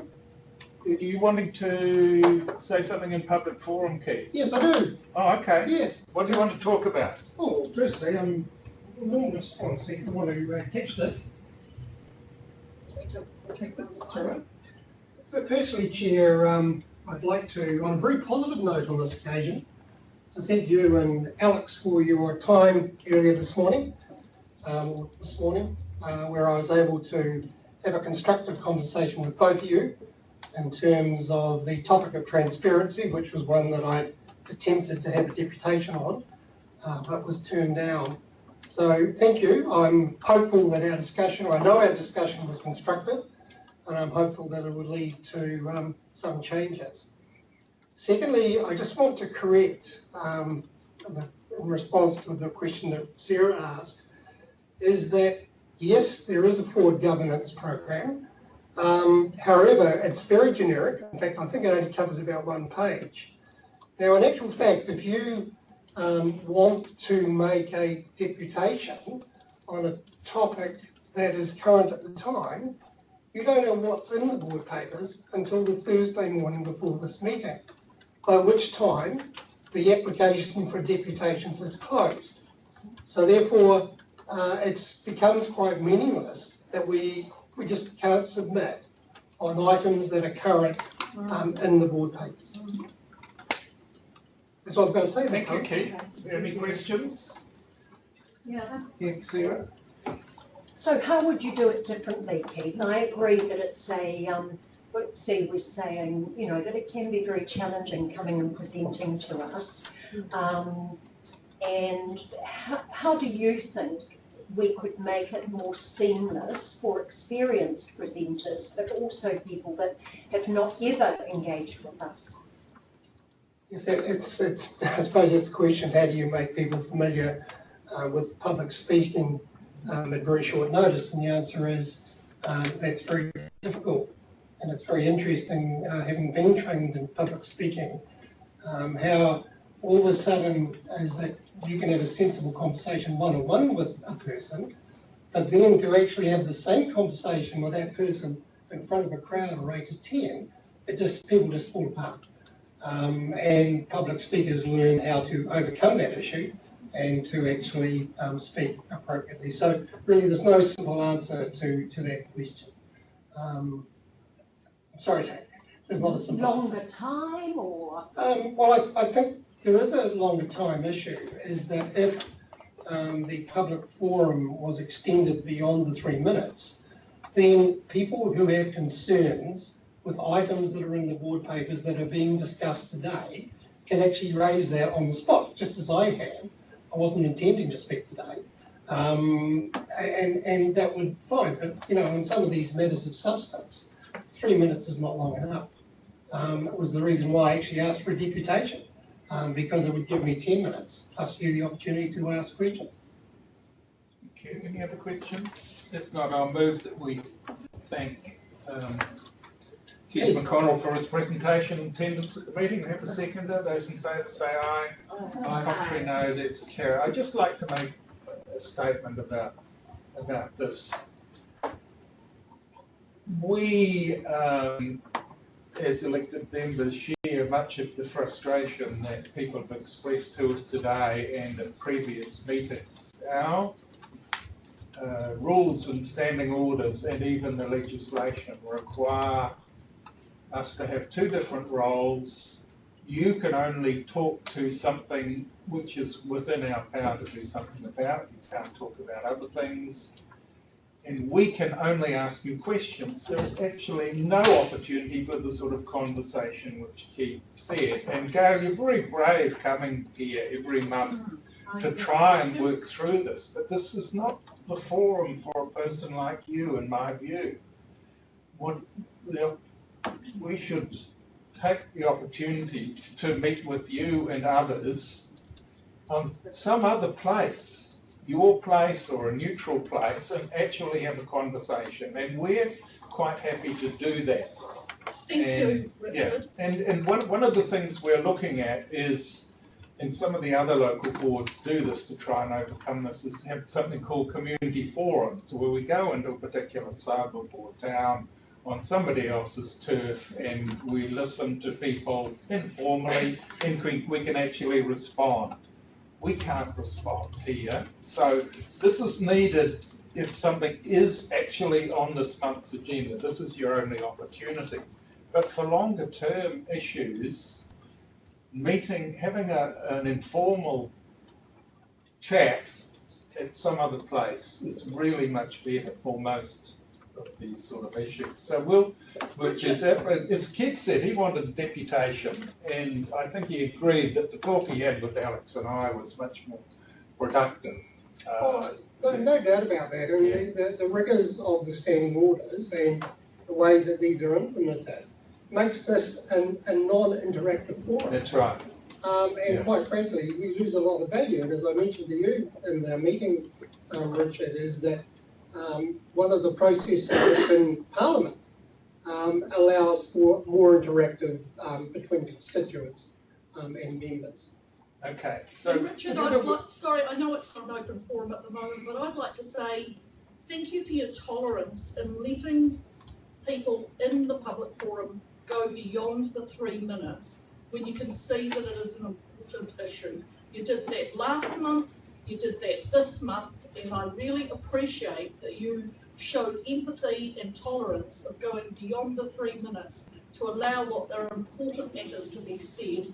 And just one more thing, I'd like to say that when Keith was asked what we could do, the answer to that is if these were videoed and people saw that how easy it can be, which it isn't always, but it can be easy to present here.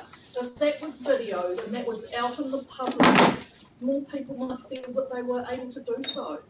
You saw last month how it took someone the whole meeting to decide that he thought he could do it with Matthew Rao.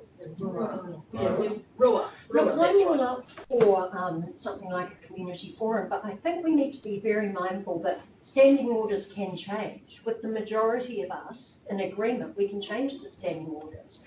And also, if we were to have and also if we were to have a community forum, why don't we do it now before the business meeting, when we've got staff there to support us, and and just finally, Richard, you talk about the things that are within our power, but there's technically things within our power, and then there's true power. Conversations with councillors, there were mayors that could be had. So I don't think we need to be too strict about things that are within our power, technically, when we know that the way Auckland and New Zealand works is through having conversations with people. Okay, we've all got food for thought. We'll now take a break for 10 minutes. Thank you. Thank you. And thank you for opening that up, Richard.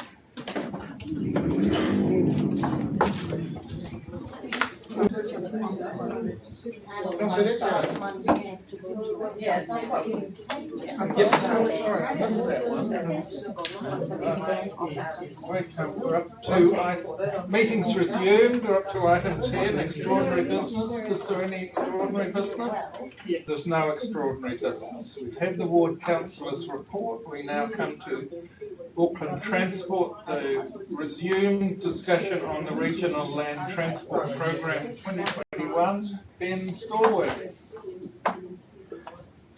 Good afternoon, everybody. It's lovely to be back. Through the chair, the report was tabled at the last month's meeting and was adjourned to this month's meeting to be finalised.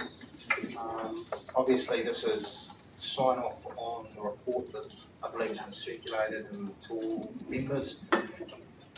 So it should essentially be a procedural activity. If there's any questions or queries, please let me know. Any questions of Ben? Did you wait till that time? Graham. One question. Ben, we've got 2 items that we've decided to leave off the feedback because I've considered them local items. Do you agree that that is the right thing to do? The 2 projects in question are the Rose Road Plaza, which is it's a small piece of land, as well as the Westland pedestrian crossing remediation, which we understand is already under tender. Are they appropriate to be in the RLTP or not? We see that. My advice through the chair would be to leave projects like that out of your RLTP submission. Remember, the RLTP is a strategic document. Both of those projects are relatively small. As you said, the Westland project's already had a tender. I'm getting very familiar with the Rose Road Plaza project, and I'm actually drafting on that. I was supposed to do last week, but I'm a little tied up with Arthur Street and only hung up for last week. Oh, But I'll have around. Thank you.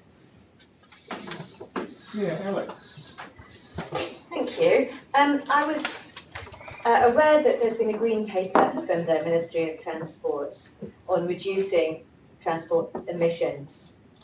And I was just wondering whether that would feed into the RLT process, even at this late stage, or if it doesn't, if there is a change of strategy from central government about reducing emissions, how will that impact on the RLTP and the LTP?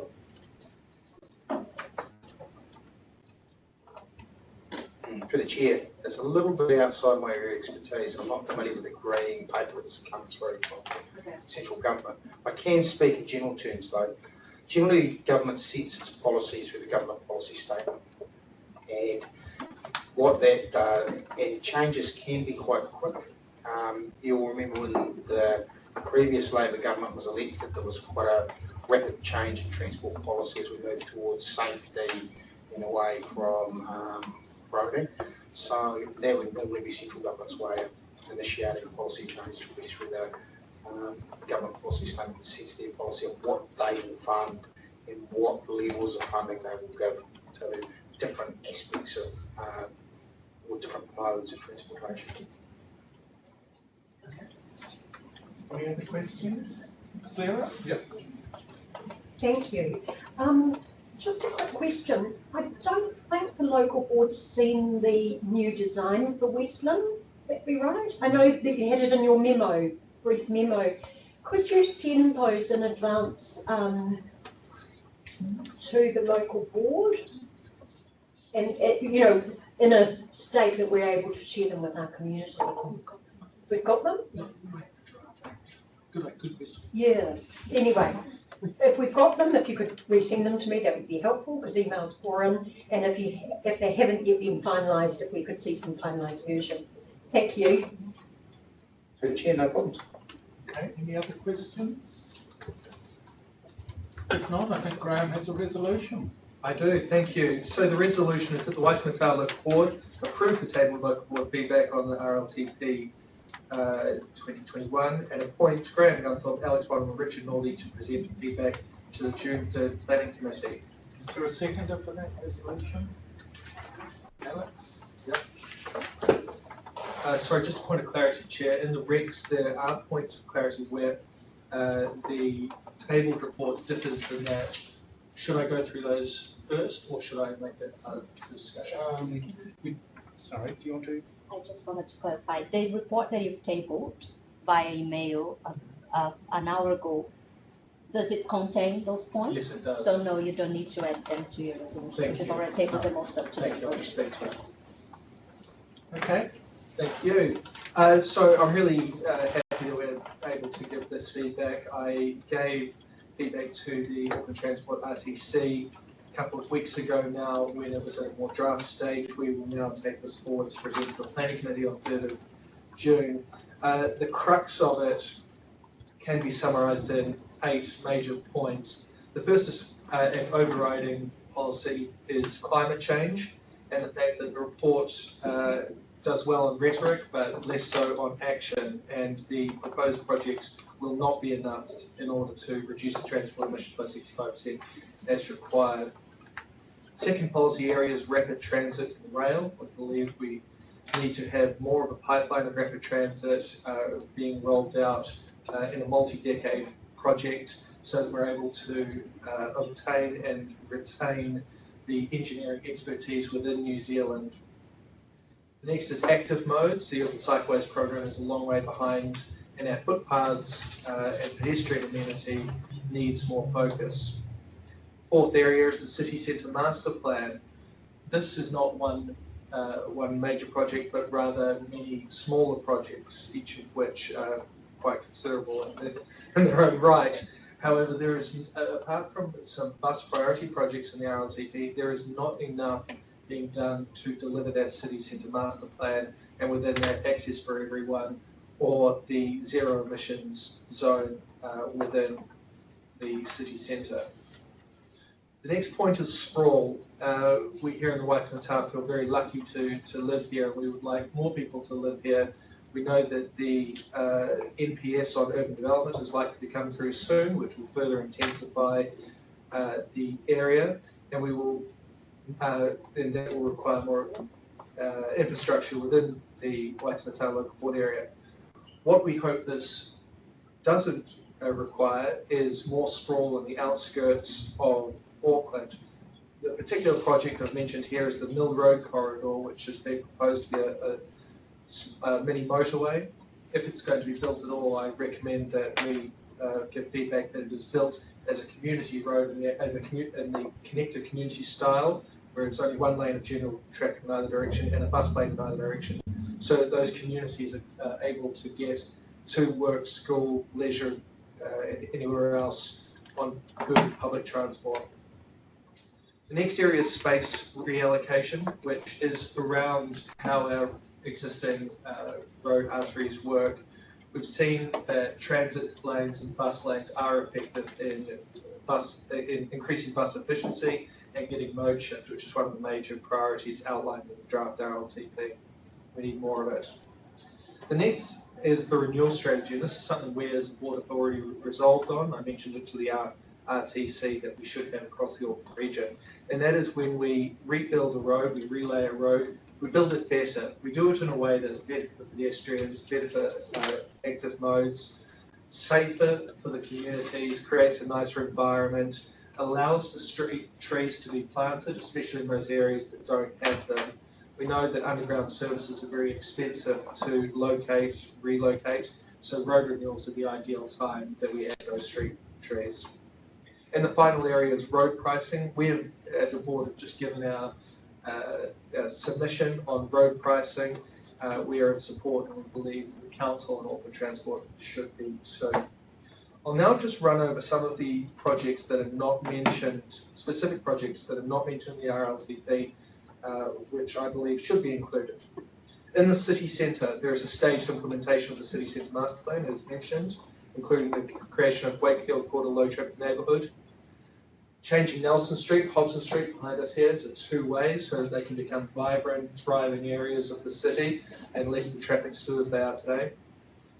The completion, or the starting and completion of the Victoria Street Linear Park in the zero emissions area in the city centre. We'd like the continued upgrade of the Queen Street streetscape, as well as Cook Street, an area the top of Hobson and Nelson, which is New Zealand's highest density residential suburb, including the realignment of the Cook Street motorway off-ramp, which will help unlock that area and make it much safer and nicer for all residents, workers and others. In Parnell, we would like to see the upgrade of Stanley Street and the Strand to a multi-way as per the city centre master plan and access for everyone, including the realignment of the junction with St George's Bay Road, which is extremely dangerous, and we've seen trucks tip over there.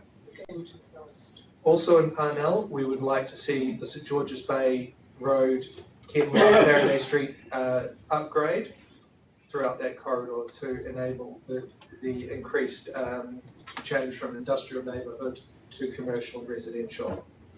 Between Parnell and Newmarket, we'd like to see the Waipapa Greenway, that is the old rail tunnel, as a walking and cycling tunnel.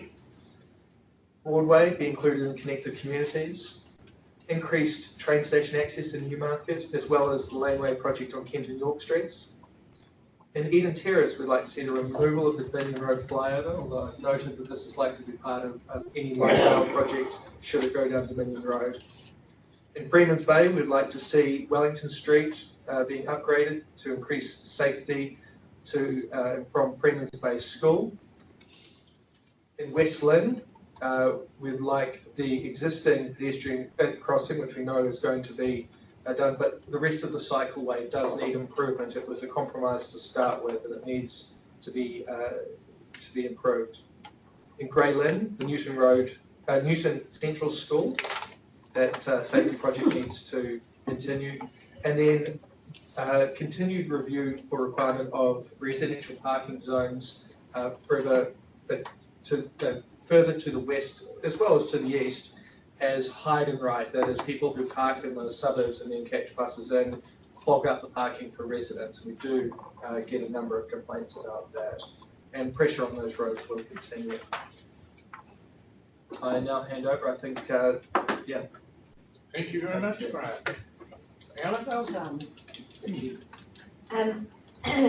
Yes, supporting what Graham has said, and just wanted to draw attention to the fact that the RLTP raises emissions. It raises emissions when we have to reduce them by, I believe, 65% in Auckland. And that just doesn't fit the climate change strategy. It does not fit our international commitments. It does not even fit the Auckland plan. And it doesn't even fit guidance from the Morgan Williams report of 1989. So that we've known this for such a long time, that a big sprawling city has so many bad outcomes for the environment, for emissions, for food security, for wasting people's time stuck in traffic for an hour or 2 or 3 each day. It takes people and separates them. And a question was asked of women in urbanism: how do you justify paying for community connections? And we thought you should turn that round. How can you afford to maintain a school that separates people from each other, from jobs, and from things they like to do? Because increasing amounts of our budget is going on the transport economy. Often international firms that build roads, that make cars, that sell oil.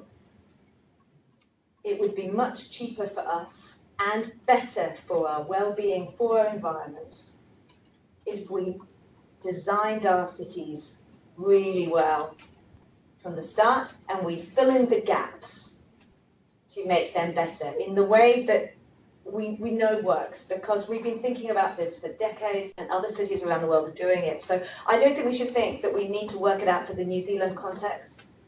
I don't think New Zealand is so exceptional that they cannot learn from places like Rotterdam and Berlin and all throughout the Netherlands, honestly. So, and we also have very international staff in AT who have worked on those projects in Europe, in London, and in Canada, and in all over.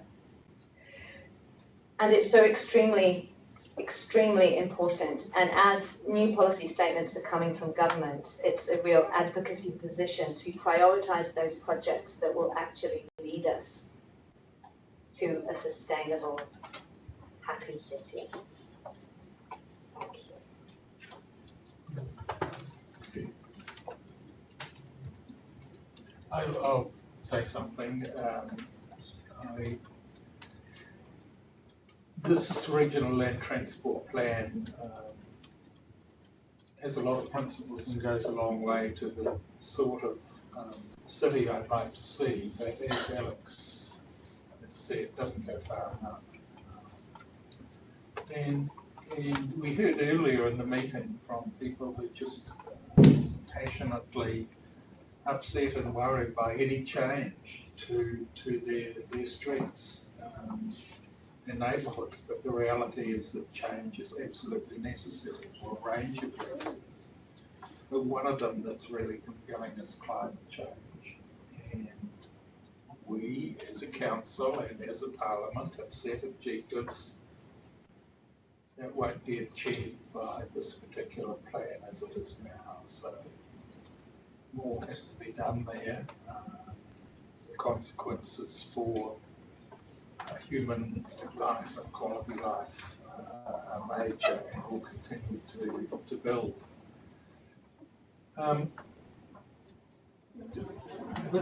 My contribution was really in the active mode situation in particular. I think that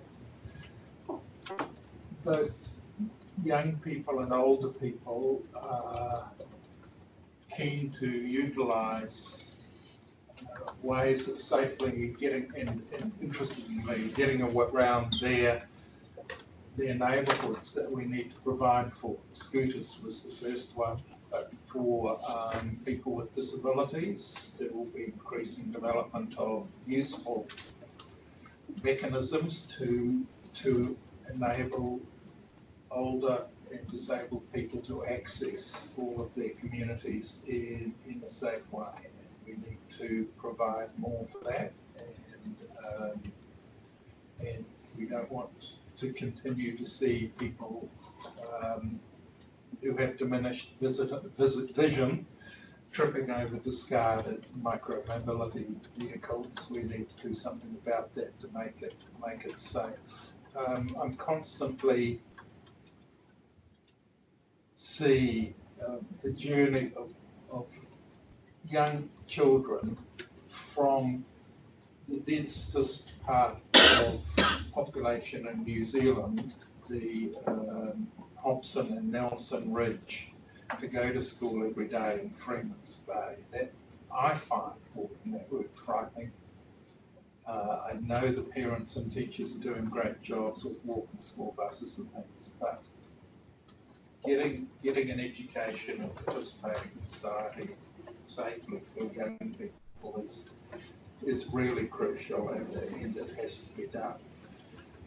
I mean, we've heard the criticism when Auckland Transport hasn't quite got it right. My car's a bit stronger than that, in the Westland Shopping Centre in Queen Street, but I think that Auckland Transport needs to keep trying to build for future communities that actually work in the city centre. The absolute cost of building on the outskirts of Auckland, on our very good quality agricultural and horticultural land that enables food security for Auckland, in communities without the social infrastructure which makes life worth living and building as communities. Public transport that is inevitably intermittent at the outskirts, and very expensive in terms of climate change and council funding. And so the effort has to be made into density built well, and transport is a key part of that.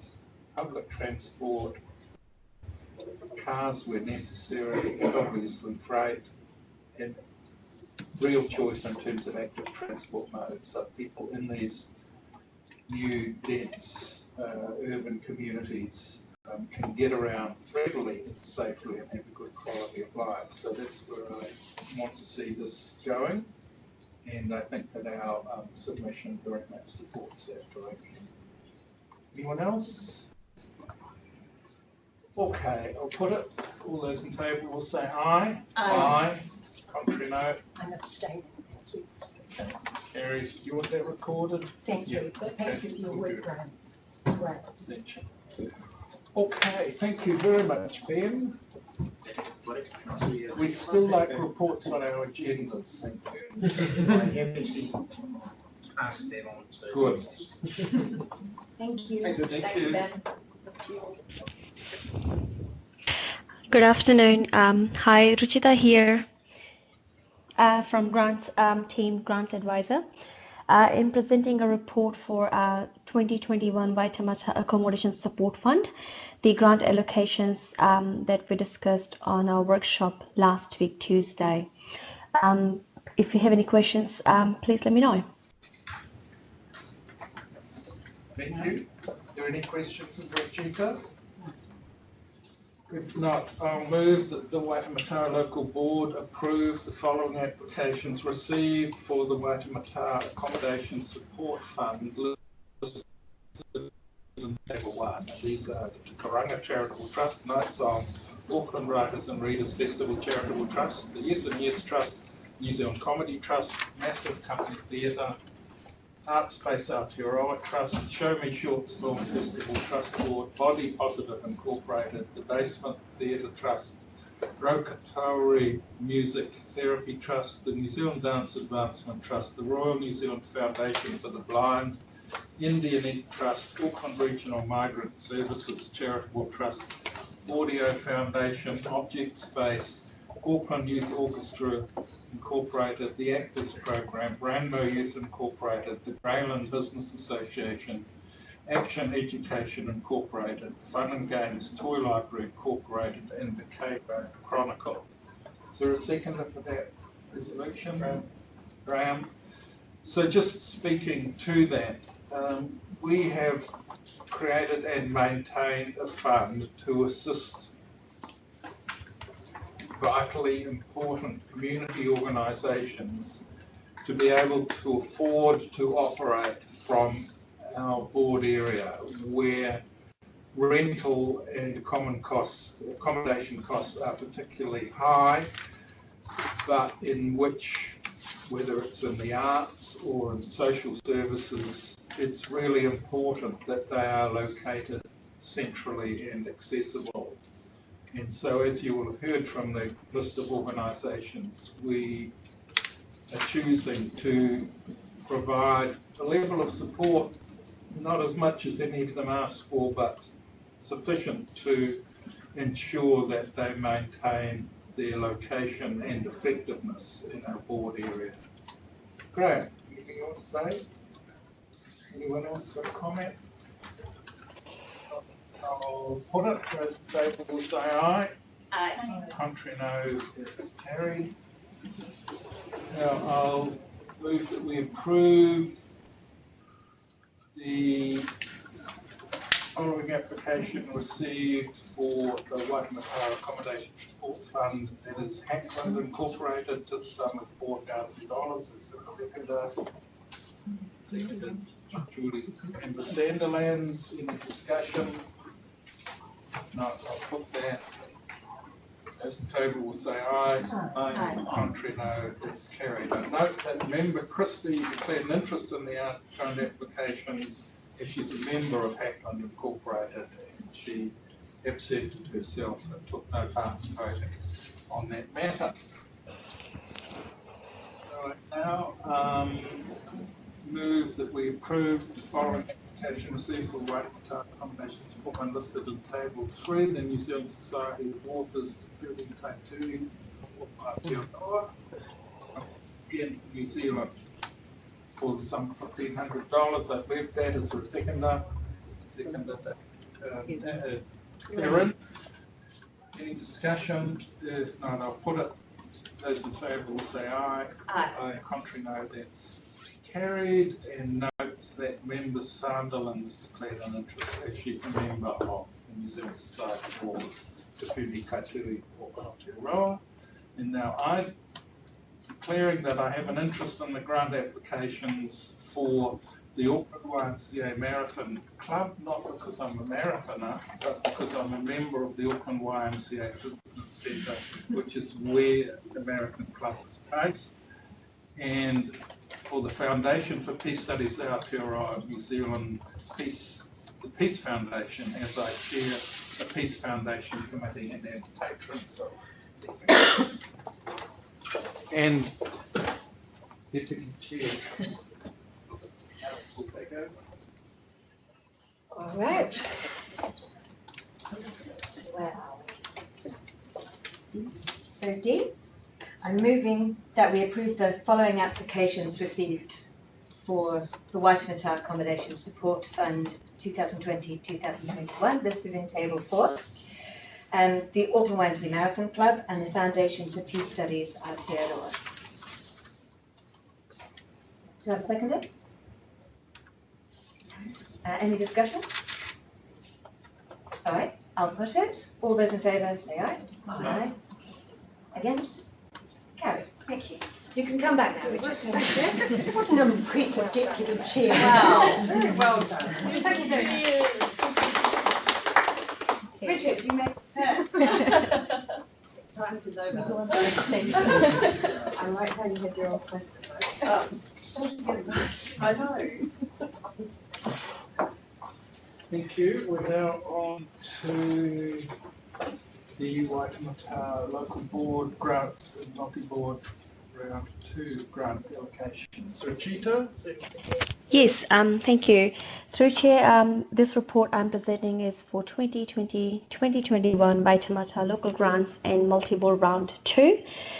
We have total budget in this through remaining budget we have is $93,178. Total of 41 applications received, and the workshop allocation amount of $67,634.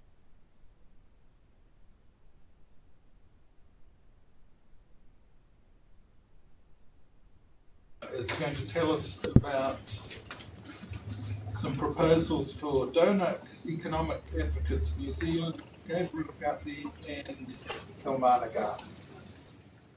And Kohara Apparel. Yes, and the Okay, so I'll start with the Kohara Apparel one, which is actually in your recommendation table. We have just had confirmation at 11 o'clock today that we can fully fund the Kohara Apparel because they've gone to multiple boards through the regional homelessness response fund. So we will be able to work with Kohara Apparel and Everybody Eats, which are the 2 organisations that have come in through multiple different local boards to fund the whole, to part fund the whole project from the regional budget, homelessness budget. So I am recommending that you actually decline it in your grants because we're going to pick it up through the regional budget and put that 13,000 that you've got currently allocated into your next quick response round, which will be your last round of the year. So which one is that? So that is the Kohara Apparel one, which is the 5th one down on your table. Okay. Okay. The other ones were as per the workshop, the Auckland Night Shelter Charitable Trust, we recommended that you decline that, but that we fund that through your local board homelessness work program line, because we can fund the whole project through the whole $6,000 budget through that round, and it gives you more for your grants, as we discussed at the workshop. We're also recommending that we fund $1,300 towards donor economists from your placemaking budget, $1,000 to Gabriel Gatti's Rose Road Gully project, which is the activation part. So through your placemaking budget, the activation part of that project that you've already funded on your table. And we can fund the gap of the $3,600 to Kilmarnock Gardens to make the whole project happen through the LDI budget and your grants aligned. So that's the recommendation, is that we fund those through the placemaking line items as well, which are in resolutions. Okay, questions, Adriana, then Graham. Thank you very much. Ruchita, thank you very much. I'm wondering how Gabriel can find some transport management funds to be able to run the placemaking station. Is there a way that we could help him with that? So you're funding 2,500 towards the transport management plan and an extra 1,000 through the placemaking budget for the activation component of your request. Thank you, Shani. Awesome. Graham. Sorry, just checking. If they're both Rose Road Plaza as opposed to Azure Gully? Yes. Great, thank you.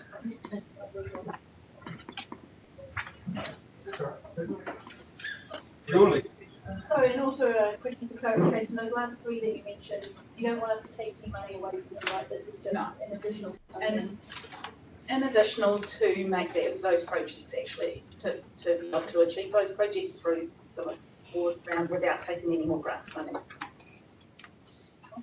Corinne? Just a quick question on Koha Apparel. So with the regional funding, how long does that last for, and is it likely that they will get that again the next round? So the project that they actually applied for is a digital project for the region, so it won't be restricted, but we'll work with them on what that looks like as a full project. Any other questions? If not, I'll move that the Waitematā Local Board approve the applications received for the Waitematā Local Grants Round 2, listed in Table 1, which are Melissa Rumden, Auckland University Fencing Club Incorporated, St Columba Anglican Church and Community Centre, Donor Economics Advocates New Zealand, Point Chevalier Social Enterprise Trust, Action Education, Carers New Zealand Trust, and New Zealand Symphony Orchestra Foundation, Show Me Shorts Film Festival Trust Board, Kilmarna Community Garden Trust, Rokatori Music Therapy Trust, Gabriel Gati, Auckland Basketball Services Limited, Youthline Auckland Charitable Trust, Greyland Community Centre Incorporated, Environmental Education for Resource Sustainability Trust, Muscan Care Trust New Zealand, Body Positive Incorporated, and that we decline a number of others. Approve the applications received for the Waitematā Multi-Board Grants Round 2 listed in Table 3, New Zealand Aid Day Trust Board, Recreators Charitable Trust, Star Jam Charitable Trust, Anxiety New Zealand Trust, Social Enterprise Auckland, Outline New Zealand Incorporated. We decline some others for a range of reasons for the multi-board funding. That we approve funding the Auckland Night Shelter Charitable Trust $6,000 from the work program. Placemaking addressing homelessness. Approve funding for Donor Economics Advocates New Zealand, further $1,300 from the placemaking Waitematā Community Power Initiatives budget. Approve funding Gabriel Gatti a further $1,000 from that budget. And approve funding Kilmarna Gardens a further $3,600 from that budget. Do I have a seconder? Seconded Alex. Once again, these, I think it's really important that we have a grants activity. These are achieved very effectively by community organisations rather than by direct delivery by the council. And support for these organisations and the great work they're doing is very enabling and important. Is there anyone else want to speak on these? Yes, Adriana. I'm very pleased to see that we're supporting Gabriel with his initiative at Rose Road Plaza, and I just would like to take this opportunity to thank the board because this has been a project before my time. More than 2 years consecutively that they've been wanting to turn that space into a square, and I know that the business association is really supportive of it, so thank you everyone. Any other comments? If not, I'll put it. Those in favour will say aye. Aye. Contrary no.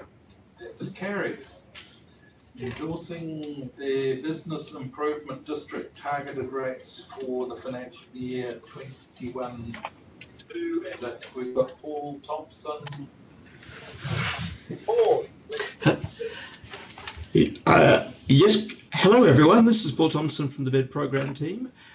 This report is our annual bid compliance report, in which we confirm that all 6 bids in the Waitematā Local Board area are bid compliant, and we recommend that you in turn recommend to the governing body the approval of their bid targeted rates for the following financial year, starting July 1.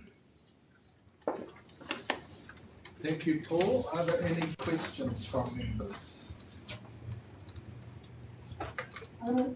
Yes, I have a question, Paul, that isn't probably 100% related to this issue, but I was just curious to know why we don't see many of these bids here at the local board very often, and I'm wondering if they've got the confidence in us. I look at Heart of the City, $4.7 million.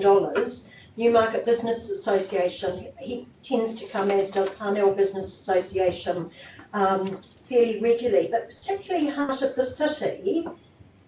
Are we supporting them enough? I think the local board does support them.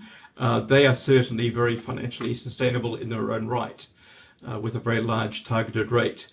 Our bid policy requires at least an annual conversation with the local board.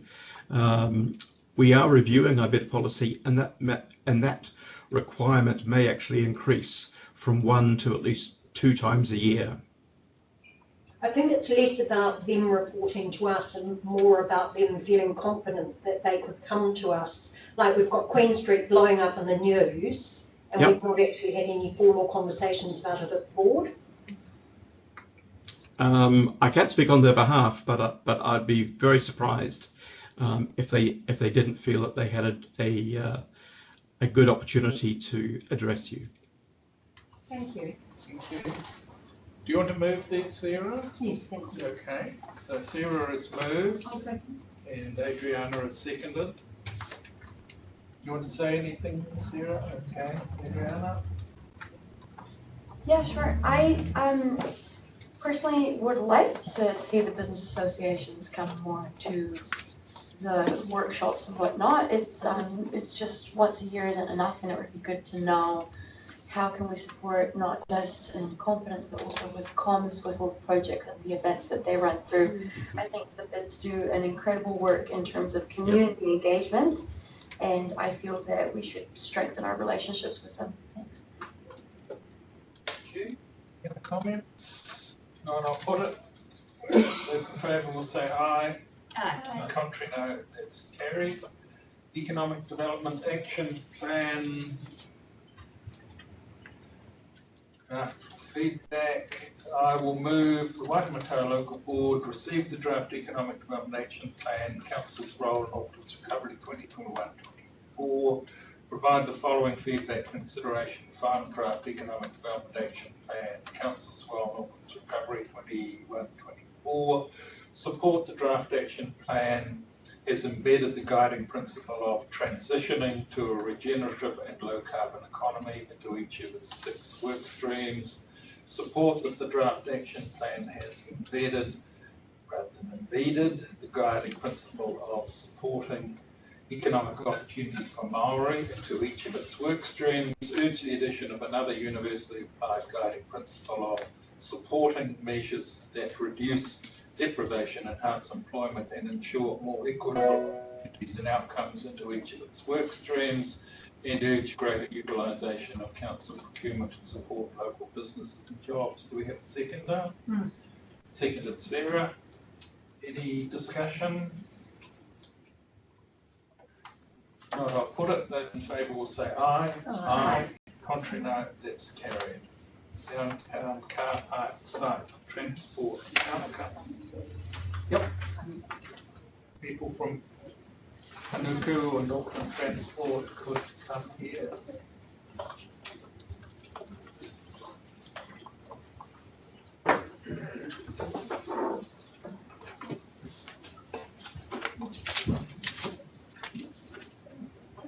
I wondered who the stylish people at the back of the room were.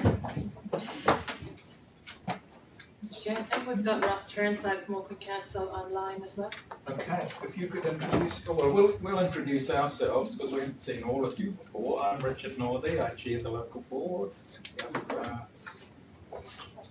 Ko Adriana Avendaño Crescito Comingo, board member.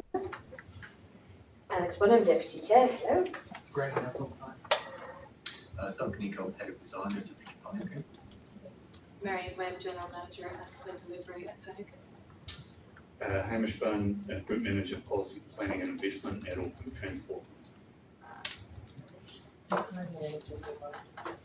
Julie Semblins. Okay, the floor is yours. So, Mr Chair, I will just open just by giving some context, and then we will leave the report as read and answer any questions you might have.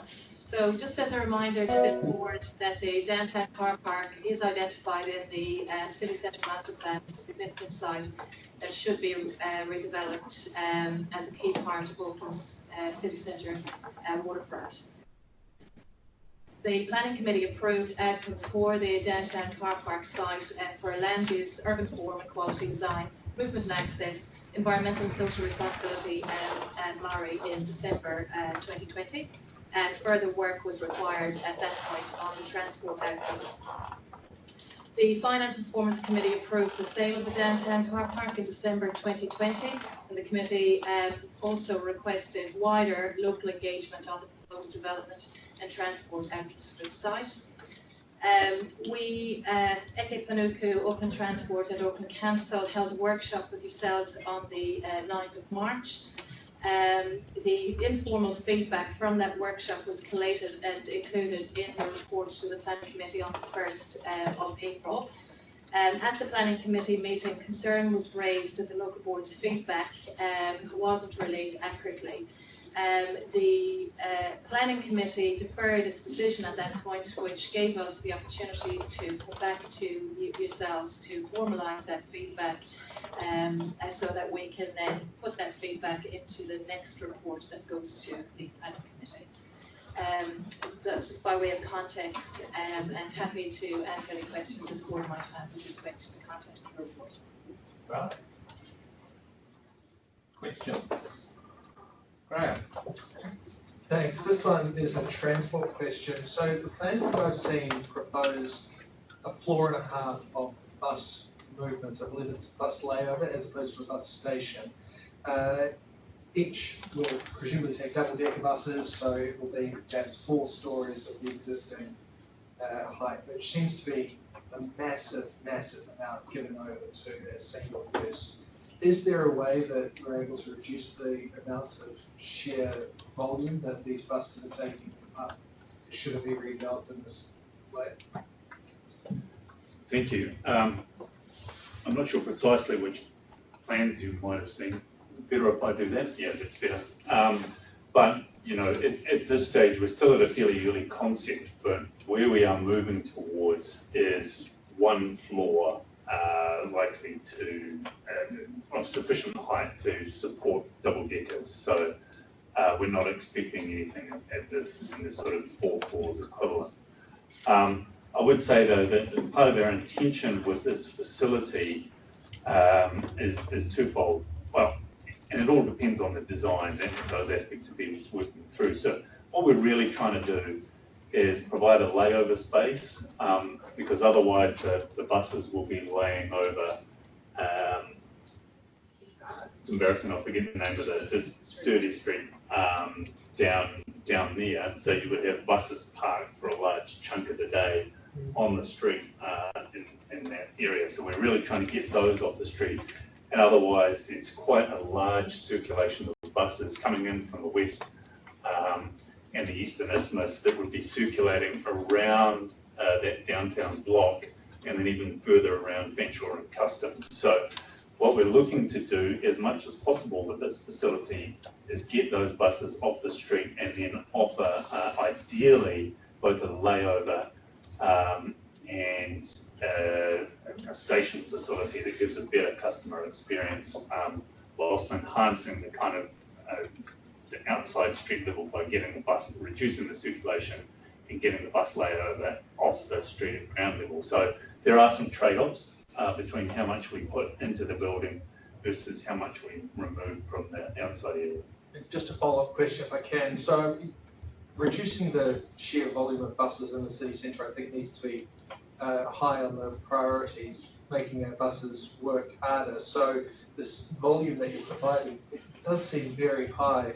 And really that, when you mentioned buses coming from the west, are you intending that this bus layover, bus station, will be on the ground floor, i.e. Key Street level, or on the first floor up on, I guess, the upper opposite entrance? Sorry, the sort of design aspects of that are evolving, but the current thinking is either it would be at a basement level or it would be higher up. So not unlikely to be at a ground level at this stage. That's not finalised, but we recognise that the master plan has got very strong emphasis on laneways, very strong emphasis on street activation. So of course we're supportive of those outcomes as well.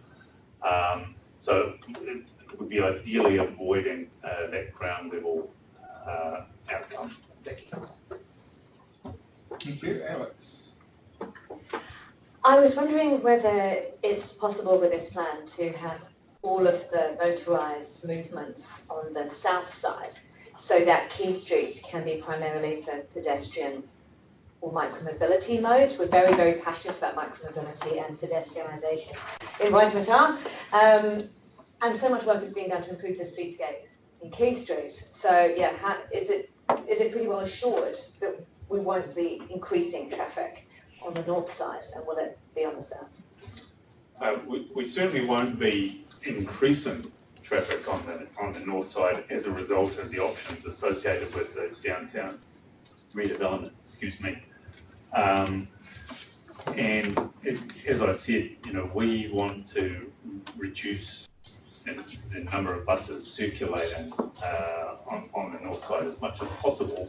However, that's going to, in the end, depend on the design outcomes that are worked through. So I can't offer you final assurances because that'll depend on final building designs, but absolutely our intent is to try and remove as many buses as possible from circulating around that Lower Hobson, I'm talking about Lower Albert, Lower Hobson Customs block, and get it in and out of Fanshawe ideally, but I can't make you guarantees. Why couldn't that not be a guaranteed part of the brief?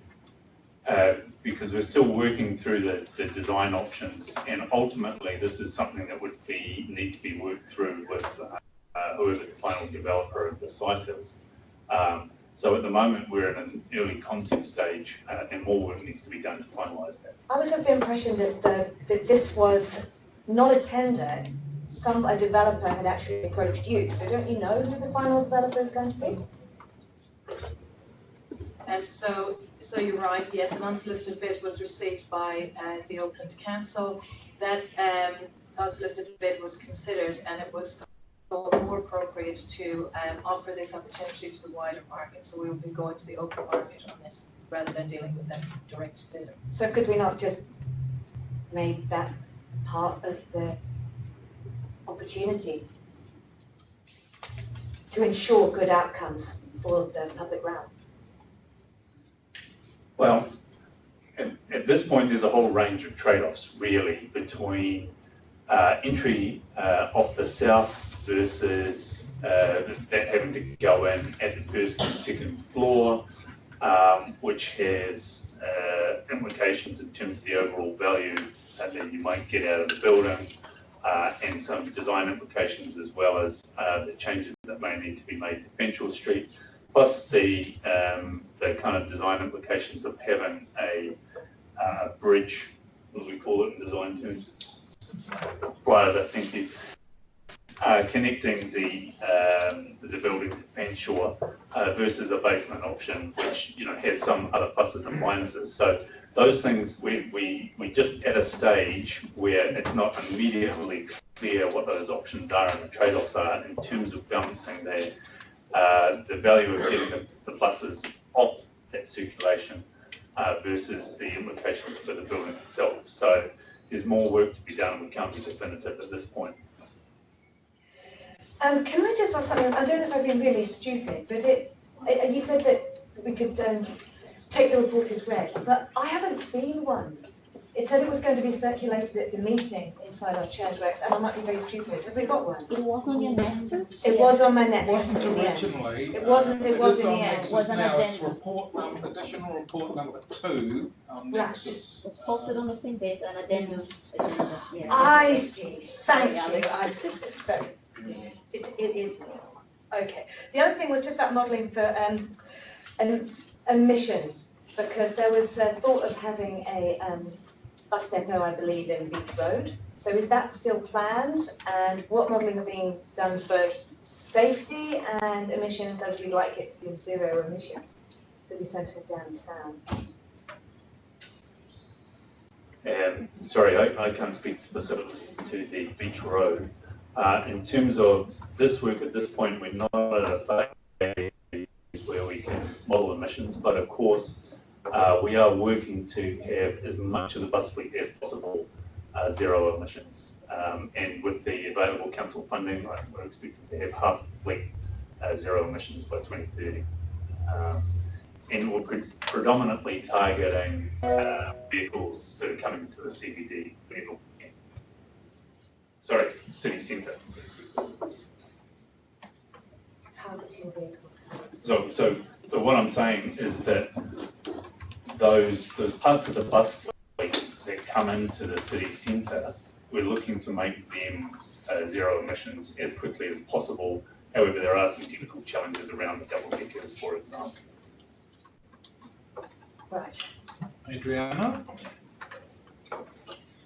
Thank you, Hamish, and thanks all. Sorry, I took the number of your names. I have a couple of questions. Just like Alex, Generation Zero got in touch with me, very upset about all these carbon emissions that are about to be emitted because of this project. You just stated that it's actually going to be reduced by 2030. Now, one of the subsequent questions that they told me is, how can we guarantee that the buses that are in the building are off and they're not running? So that was one question that I had. And then completely on the other side of the spectrum, one of the owners of commercial bays and shops, he's really upset because apparently he thinks that he won't be able to have customers pay for parking and enjoy dinners there, as it will be a limited amount of stay. Now, is this true? I have to get back to both of them, so obviously I'm taking this opportunity to ask you guys, with the shop owner in Commercial Bay, how many hours can someone stay there and have dinner while they pay for their parking? They can, they're able to. Yes, sorry, Yeah. I don't know the exact number of hours that the Commercial Bay offers as a free kind of deal at the moment. In terms of the downtown redevelopment, where our thinking is going as Auckland Transport is that we would not,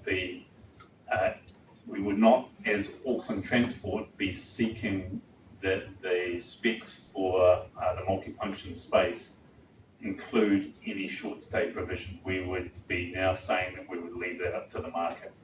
So whether your shop owner has his customers, with the ability to have short stay parking at a sort of lower price, that's really going to be up to whoever the future developer is. In terms of, sorry, if you could repeat So they're concerned about the emissions with the diesel buses that we have, and they're saying to me, how can I guarantee that buses won't be running while they're in the building? Because obviously that will be creating more emissions. Very simple. Yes, that's an operational question, so I can't offer you any specific guarantees at this point. However, I'd be hoping that, if they're laying over, that we'll be switching them off. If they're picking up, presumably they will continue to run. I think from an emissions perspective, ideally if we reduce the amount of circulation, we would have an upside.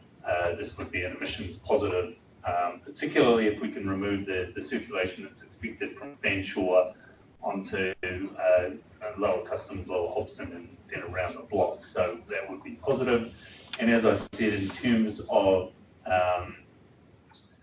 Auckland's wider plan, Auckland Transport's wider plan for the bus fleet, we are looking to have as much of it as zero emissions as possible. There may be charging facilities in here, but I expect a lot of those buses as we go in here will be zero emissions buses anyway. I have one last question. Yeah. There's a homeless man that lives underneath that flyover, and he's been living there, it's pretty much his house in the past 20 years. I'm very concerned about him and his livelihood, obviously, because that's where he resides. And with this proposal, could we find a way collectively to house him?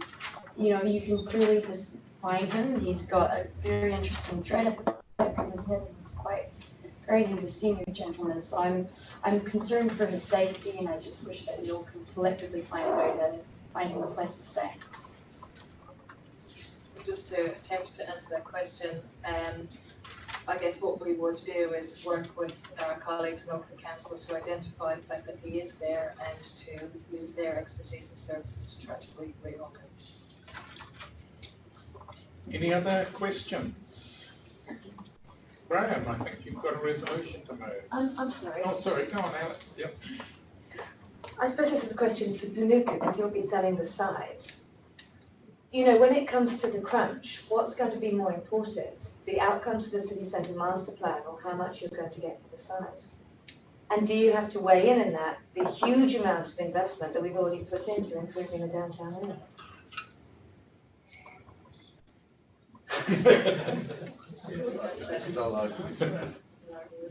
So look, there are outcomes that, so it's not just it's the outcomes that we've outlined in the report with respect to transport and the other urban design and quality outcomes, as well as financial. So there will be a trade-off there, obviously, financially, to meet the other outcomes that we would like to meet for this site. They are very important for this site and the future of the downtown car park. If we aren't able to materially meet any of those outcomes, we will be going back to the Finance Performance Committee to relay that.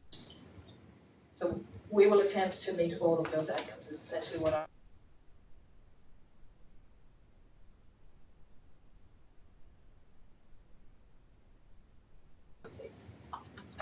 as part of the process. Just to add a little bit onto that, so the outcomes in general are related to the city centre master plan. So they're very, very well coordinated with them, and Auckland Council have worked closely with us on that. And a lot of our development partners see the value that those outcomes bring as well. So that actually has a positive effect on that values for them. So that's part of the discussion that we'll go through in those different areas. Can I ask, as so much is open in the air at the moment, will we have another opportunity to consider the proposal when it comes? In terms of the outcomes, you think? So this is your opportunity to consider the proposed outcomes as outlined in the workshop. Your feedback on those will be reported back to the planning committee so that they can make their decision in terms of the planning committee decision. The outcomes approved by the planning committee will be packaged up in the development proposal that goes to the market. So this is it. Okay, so I'm thinking about the broader financial and economic implications of this decision, and the wider community considerations as well. And some of the things I'm thinking about is that we've got a slightly struggling economy downtown, as a lot of workers are not coming in anymore. And we have a lot of homes that are second homes or primarily for Airbnbs and not primary residences. And I was wondering whether there is an opportunity here as well to try and build up the number of residents in the city centre who will then support our shops, particularly as parking numbers are going down. So, I think we should be embracing the opportunity of the local. Will that come into your decision making at all? It's part of the outcomes that relate to it being a mixed use scheme, and there is an aspiration that residential should be part of that. And then that's part of that sort of discussion when you go out to the market to see what they can do it for you. And more innovation in that sort of approach to what residential would be huge positive thing. I think rather than it just being a commercial development or being a buy. Well, it might be a build to rent, it might be an idea like that, it might be co-housing. All these sort of things are starting to develop, but I guess the other thing of thinking about this is a process which doesn't just occur in the next 6 months. It will be a longer process. Thinking about how we deal with emissions in that zone, we probably are looking at 5 to 10 year build sort of thing, or something like this, similar to commercial bay, and the changes in the Auckland transport fleet at that time will then start to help with those protection and emissions as well. So it will be sort of going through that process, and the market does change seems like that's really easy to do. So certainly looking for that information in the presentation. Thank you. Graham, you're going to move something. Well, I would like to move that the Waitematā Local Board endorse the draft transport outcomes for the downtown car park site, namely a flexible, multi-use transport hub designed to support a range of transport uses like some short stay car parking, car ride share, micromobility, mobility parking, freight distribution and end-of-trip facilities, and allow for the space to change over time. To provide the following feedback on the draft transport outcomes. To support the inclusion of a bus facility and recommend that PIT and any other motorised transport provision, with the exception of micromobility transport, should be kept to the southern end of the site, so as not to prevent the activation, development, streetscape and amenity of the site. Car parking provision should be limited to short stay car parking. To support, including high level of bike and micromobility parking on the site. To recommend that a local network plan be developed and implemented to enable the demolition of the lower Hobson Street flyover and achieve a major streetscape improvement there. To recommend that any redevelopment should improve the streetscape and amenity in the area. To provide principally for a mixed-use development, including office and residential accommodation, and that a significant amount of affordable housing is provided in development. We have a seconder. Seconder, Julie? I have an amendment. Well, I'll speak to Okay. Sorry. you. Better let Priscilla know. But anyway, we have Graham speaking now. Great, so overall I definitely support the redevelopment of this site. It will be to create thoroughfares through it for pedestrians, will create vibrancy, and will allow more flow to the western side of the city centre, to the Viaduct Harbour, to the Tepid Baths, instead of it just being the space under a big flyover. So I think overall it's a really good concept. The inclusion of bus facility, I understand where Auckland Transport is coming from us. I think the fact we're asking it to be kept at the southern end of the site is important because it harnesses some of that sheer size that it could potentially take, because we don't want to give thousands of square metres of prime space to bus stations. When we've heard from the residents in the city centre, and I do agree with them, that the sheer volume of buses should be coming down over time, as well as them getting greener, less working harder, less clogging up the streets. The inclusion of micromobility is very important, as is short stay. I think it's good that the market will be deciding about the number of parks. They will be required to provide mobility parking as well, which is supportive for those who are disabled and require good quality disabled parking. The lower Hobson Street flyover, I think the demolition is really, really important. We've given this feedback a little bit, and it's about placemaking. I'm sure folks from Panuku will understand the importance of removing these visual obstructions. It will change the street network, but I think that will be a positive for the area as a whole. It will enable the creation, should it be accepted, of a small plaza outside the Temps, and suddenly there'll be a nice place, perhaps a cafe where people can have go after they've had a swim.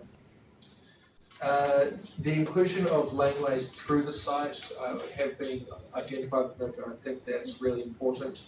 And we've talked about a mixed-use development, including affordable housing. This is something that's quite common overseas, but we haven't seen in New Zealand.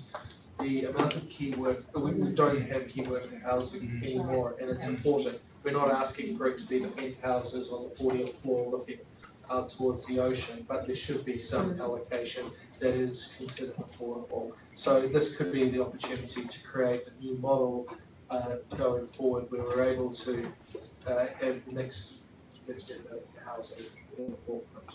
Thanks. So, Alex, you've given notice of an amendment? Yes, it's not to change anything that's there, because I totally agree with Graham. It's just to consider, to recommend considering the wider economic ramifications of this project, and to favour developers who will ensure that the housing that is built is used as primary housing, as people's first homes. because then we don't have to spend so much as a council creating first homes very, very far away. So it makes economic sense, even if it doesn't mean that you get the absolute most you could for this. So, who will ensure the great majority of housing are first homes or primary homes? Primary homes.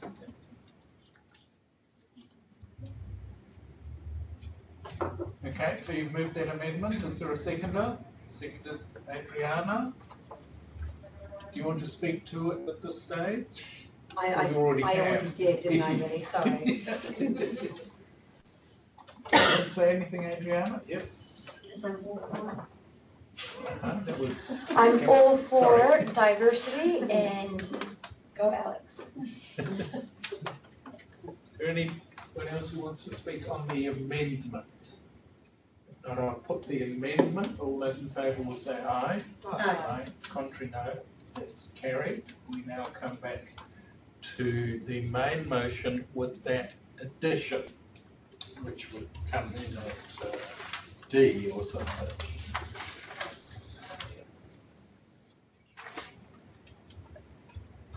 Yeah, D. Okay, so that's now open for debate. Julie, did you want to speak to it as seconder? I mean, there's nothing really to add, but I think it's really important that it's as easy as possible to get to and from the city centre by bus, and that is currently sort of an ugly area that doesn't encourage people to interact there. I think so it's great to see this coming. I'm supportive of the resolution. I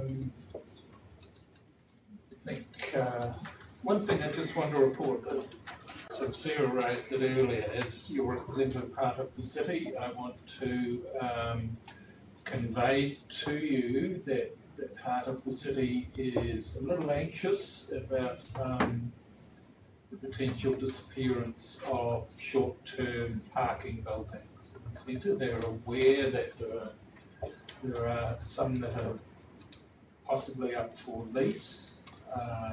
And of course, that this particular site will be greatly changed, and they recognise that really, although the most profitable form of parking building is for all-day permanent, is the most profitable, that really should be a responsibility of employers and landlords to provide that.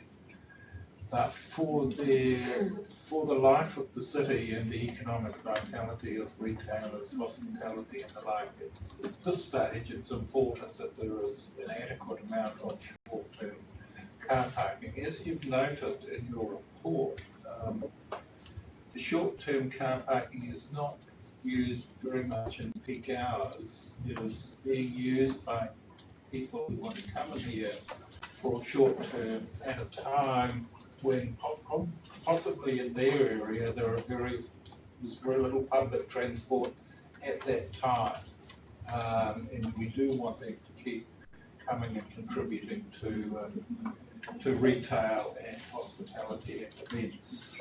And it's all very well to say the market will ensure that hospitality venues and retailers should provide short-term parking. That's actually physically quite difficult in some of the buildings in the area, and it doesn't really answer the issue for some of the events that families might come into in the early evening, say, and want safe travel home and maybe not very much public transport. So, at least in the short to medium term, I think I would prefer that we insisted that there's some short-term parking. I think 400 to 600 has been suggested.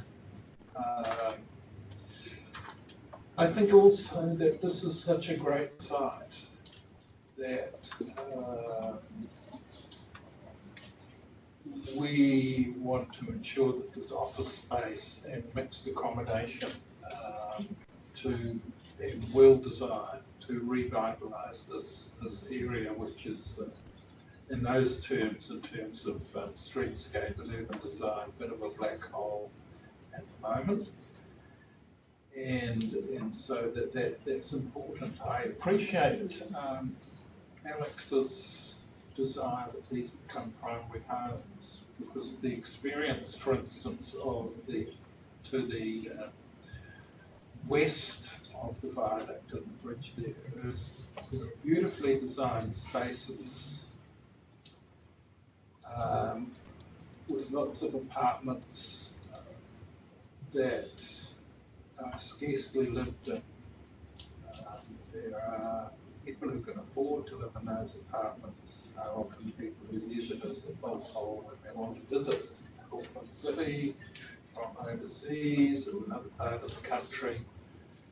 And that doesn't contribute sufficiently to creating the sort of community that we want to create in our neighbourhoods, in our area, as much as in town centres and the like outside. So that's a challenge that I know Panuku is interested in terms of that Wynyard Quarter area. So here's another area to challenge about that.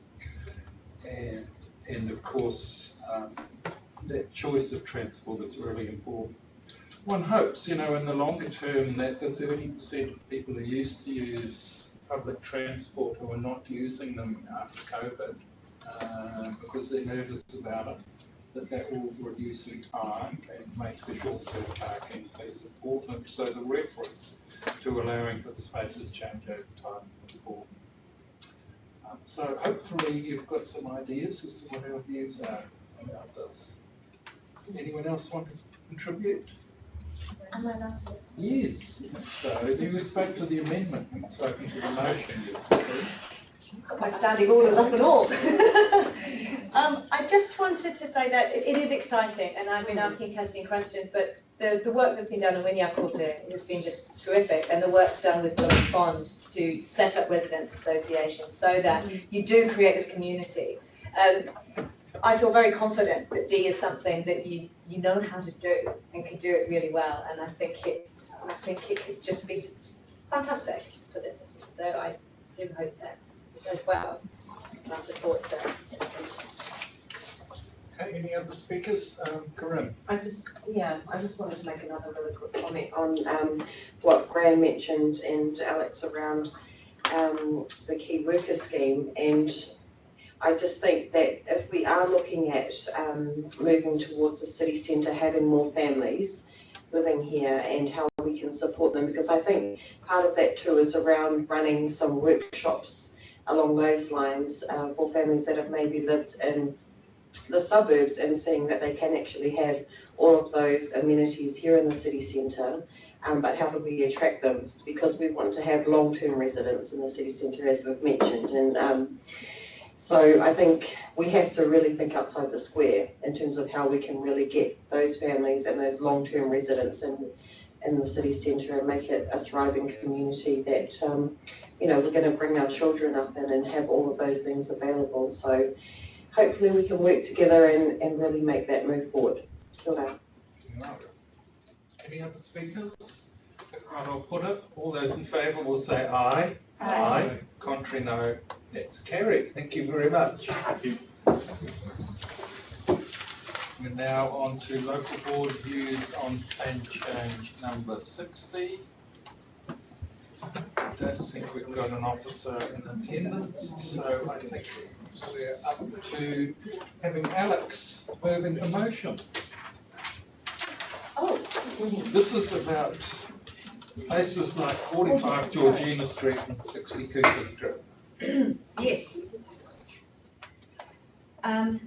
Just like to move this U-turn from the Waitematā Local Board, pending community consultation and feedback. When Plan Change 60 was first, should I have to read it out? I'm doing it completely wrong, aren't I? So I'd like to move 18 local board views on Plan Change 60, Open Space 2020 and other rezoning matters. And the recommendations below. Do I need to read them out? I think it would be helpful. Oh, we helpful. I'm so sorry. Who are not here. That's true. So the Waitematā Local Board provide local board views on Plan Change 60, Open Space 2020 and other rezoning matters. B, we're opposing Plan Change 60 in respect of the rezoning and disposal of 45 Georgina Street, Freeman's Bay, and opposing Plan Change 60 in respect of the rezoning and disposal of 60 Cooper Street, Grey Lynn. And D, opposes the proposed rezoning of both pocket parks because they provide recreational, visual, environmental and other amenity benefits and values. And we oppose the proposed rezoning because the parks are needed to support ongoing intensification in the areas concerned. And there are relatively few local parks in proportion to growing population numbers. And acknowledge the desire of local residents groups to activate, enhance and plant in their local parks. And to appoint myself, A. Bonham, to speak to the local board views at a hearing on Plan Change 60, and delegate authority to the chair to make a replacement appointment in the event. The deputy chair appointed in Resolution G is unable to attend the Plan Change hearing. And do we have a seconder? Do we have a seconder? Seconded Adriana. You can now speak. Thank you, Rich. Thank you, Chair. I do apologise for my fumbling.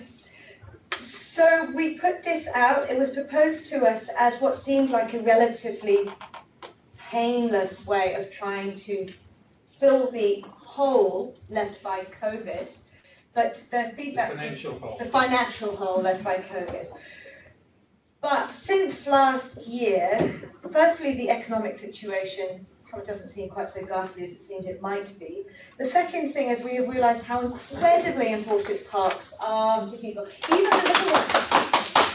You know, even the little ones. These are not large parks, but they were put in for a reason, and that was to allow intensification of these areas so that there would always be some green space. And we're not quite convinced that to sell them would bring in significant enough amount of money to offset the loss to do anything much better. So we think far better to keep them. And it was great to hear the Freeman's Bay Residents Association, who've already taken over some other green spaces in Freeman's Bay, are very keen to enhance Georgina Street, and we would rather support them in their efforts than to stymie them. So this is our recommendation, really, up to the governing body. Adriana. Or proposed anyway. Thank you. I'm super grateful that the local board is backing their community. I never had so many missed phone calls after everyone found out about 60 Cooper Street. So that was a shock, and I actually just have 2 more on my phone to find out what was our feedback about. Again, with what Alex was talking about, 45 Georgina Street, Trevor, who's the front speaker of the Freeman's Bay Residents Association, he's already had he has schemed quite a few plans for that area. Herb gardens, working alongside Mark to get some hanging gardens and all these fabulous things. So what I really want to say is I want to take an opportunity to use these spaces to engage with the community so that they can actually have some kaitiaki of the land. And you know, I think hopefully, fingers crossed, the Finance and Performance Committee can understand why we have opposing views and can understand why it's more important for us the mental health of our residents rather than making a couple $100,000. Thank you. Graham? I'd just like to speak why we originally agreed with the sale of 45 Georgina Street. I remember I went and saw it when it was on the agenda a year ago. And it's 100 square metres of slope inland, and it's not a park. It's definitely not a park, but it could be a park, and that's why we've changed our mind on that. And I think that's important. Yeah. Thank you. Any other speakers? If not, I'll put it. All those in favour will say aye. Aye. Contrary, no. It's carried. Thank you. Right. Well done, board. Waitematā Local Board feedback on proposed changes to the Freedom Camping Act 2011.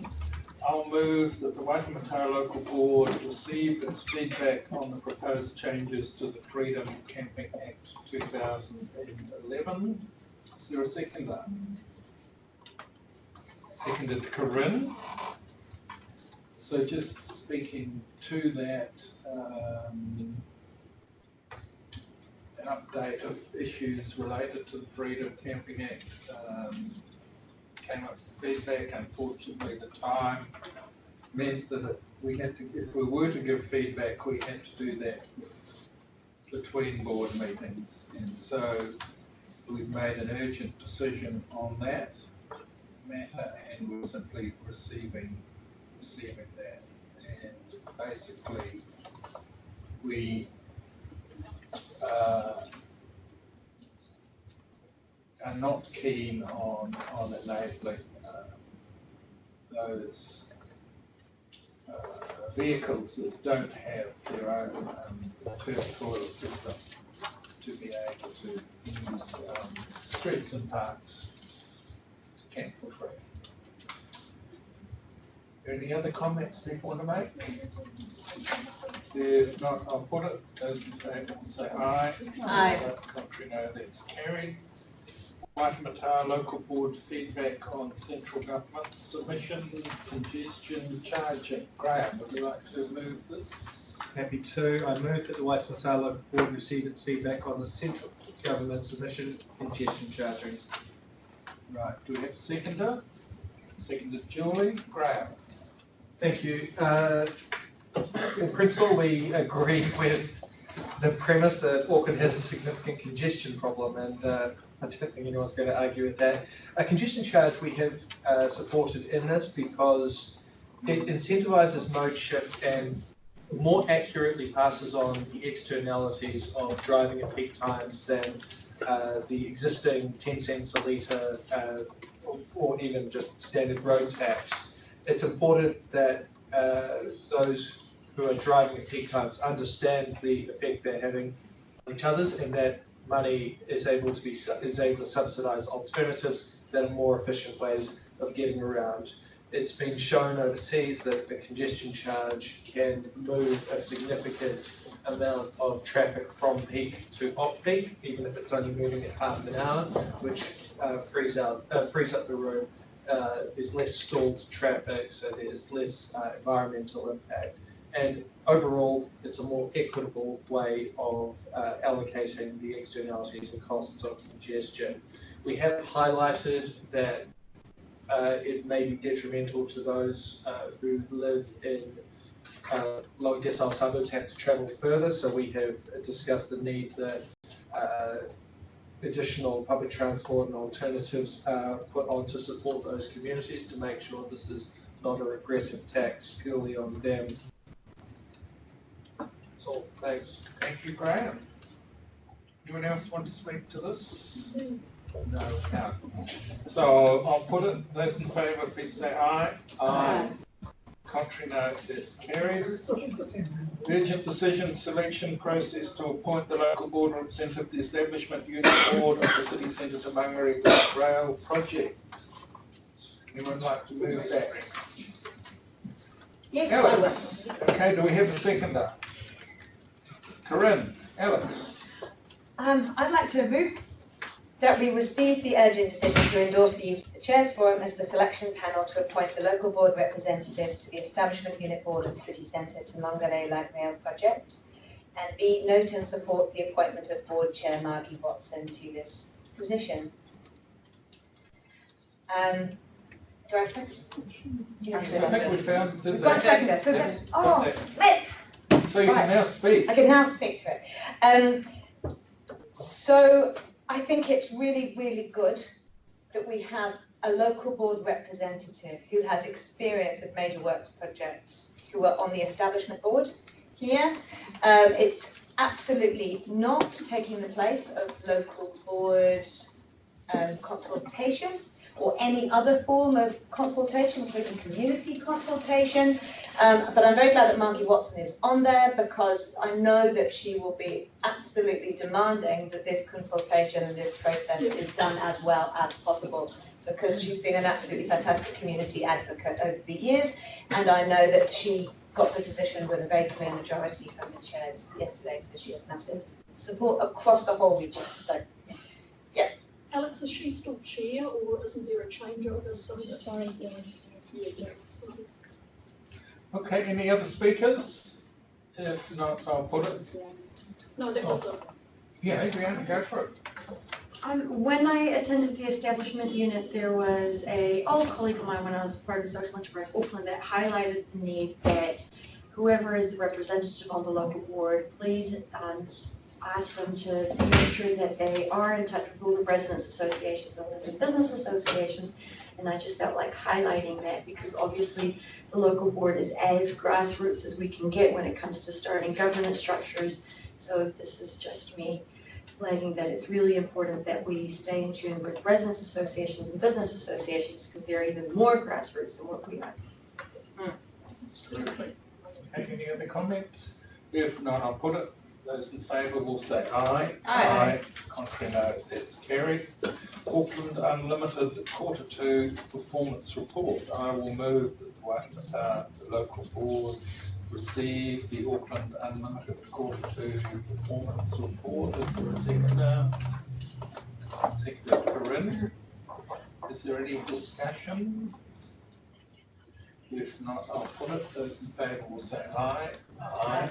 Contrary, no. That's carried. Chairperson's report. Are there any questions of the chairperson about his report? If not, will somebody like to move? Yes, I do. Oh, you go for it. Yep. Thank you. Let me just get up to you on there. I've seen the file notes and of the conversation that you had with Louise Mason around the Erebus workaround. Yep. And I'm confused, and it'd be really helpful if you could just clarify for me, because in it says you did talk to the ministry about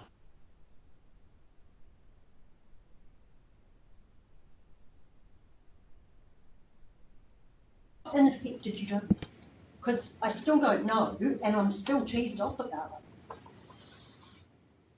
Well, I asked people how they were inclined to vote, not how they were definitely going to vote at that stage. And I did not communicate that decision to the ministry. My question was, did you communicate it to? Well, that's so long ago. I find that the only people that I spoke to about it besides yourselves were council staff. And I'm not sure which agencies I spoke to with respect to council staff. I think we listed the agencies who would have had an interest, which are community facilities, the mayor's office and the communications staff. It's just so long ago, I'm not certain which of those I spoke to. I know I've been speaking to each of them before we had that indicative vote. I'm not sure exactly which of them I spoke to after. Would it be fair to say that that conversation, everyone had an understanding it was Chatham House rules? In what sense? In that it was a closed conversation? I don't know, this is a workshop. I'm not quite sure what. So is everything that's discussed at the workshop free for disclosure outside of the room? It's not confidential. It wasn't confidential. Okay. I mean, we could have said.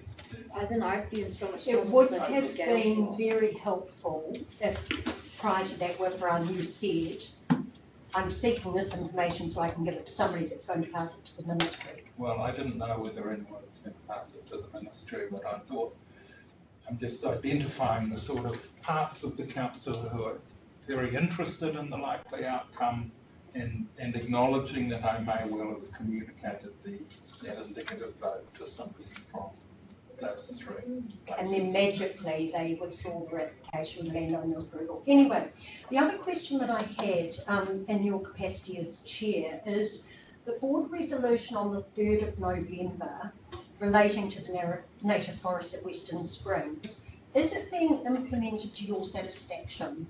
Yes. So I'm referring obviously to the Vista report and the technology and the methods that were to be used where legally possible.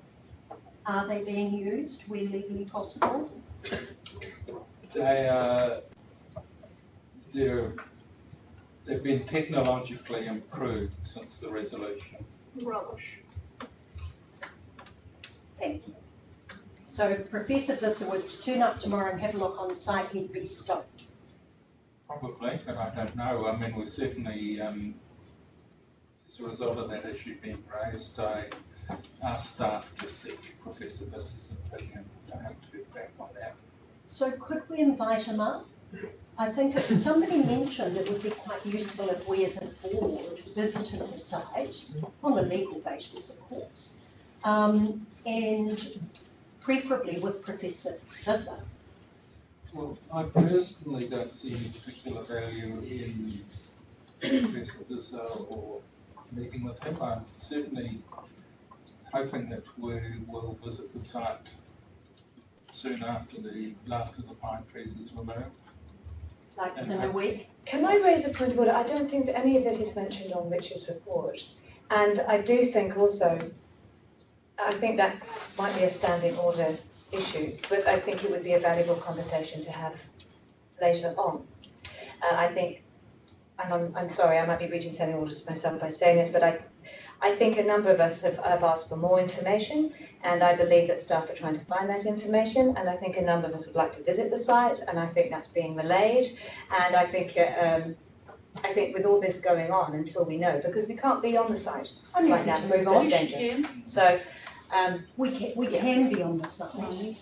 We can be on the site if Richard and the majority of the board requested that we wanted to go on the site for an hour. I bet you we would be allowed to do so. Not while machinery is happening, but at either 7 o'clock in the morning or at 3 o'clock in the totally, afternoon. and that I think that request has already gone through to staff, and I think staff are going to come back to us. And when did it go to staff? It was more than a week ago. So why is it taking so long to come back to us? I think this is also not a time to place to discuss this, because we are asking questions on Richard's report, but I do think it's a good conversation to have after the meeting to follow this up. But my point, I think, I mean, I do understand the point around the report, but we have a very upset, broken community, and that there is nothing about it in the chair's report. That Ngāti Whātua has written to the ministry on the Erebus Memorial questioning the size of it and the appetite for it by the Erebus family. Families is also not in Richard's report. So, you know, our reports need to be more than I've been to an Anzac Day service and I've gone to the opening of a playground. They need to be about nitty-gritty topics that our constituents want to hear about. And speak Okay, our are there any other days. questions? Somebody like to move receipt of my report? Is Graham, second to Alex. All those in favour say aye. Aye. Contrary, no, that's carried. And then we come to the next one. Yes, board member reports and Adriana's. Any questions, Adriana? Oh, Adriana, you're allowed to say something. To elaborate on it. Yeah, because I not just went to the Anzac ceremony and opened one playground, but I also did quite a few other things. Thanks for that shade that you threw across the table. I have read your report. Thank you, Adriana. You've been to many things. Congratulations. Any questions, Adriana? I haven't finished, sorry, Richard. I was just Sorry. about to start talking. You talk. Yes. Thank you. Now, I want to take this opportunity to raise quite a few issues that I'm having with contractors. Now, this is not wanting to throw so much hate to community facilities, but unfortunately, I'm getting quite a number of complaints from residents that are saying the younger seedlings that they planted last Christmas, last winter, not last Christmas, are being attacked by weed whackers, and then they're dying, which is really upsetting, right? And then we also have quite a few issues with another contractor called Ames, because whenever I log the morning glories that are being growing and all the moth plants, our Ventia contractors are doing pretty well, but then Ames are just ignoring it and letting it kind of just grow and take over our native plants.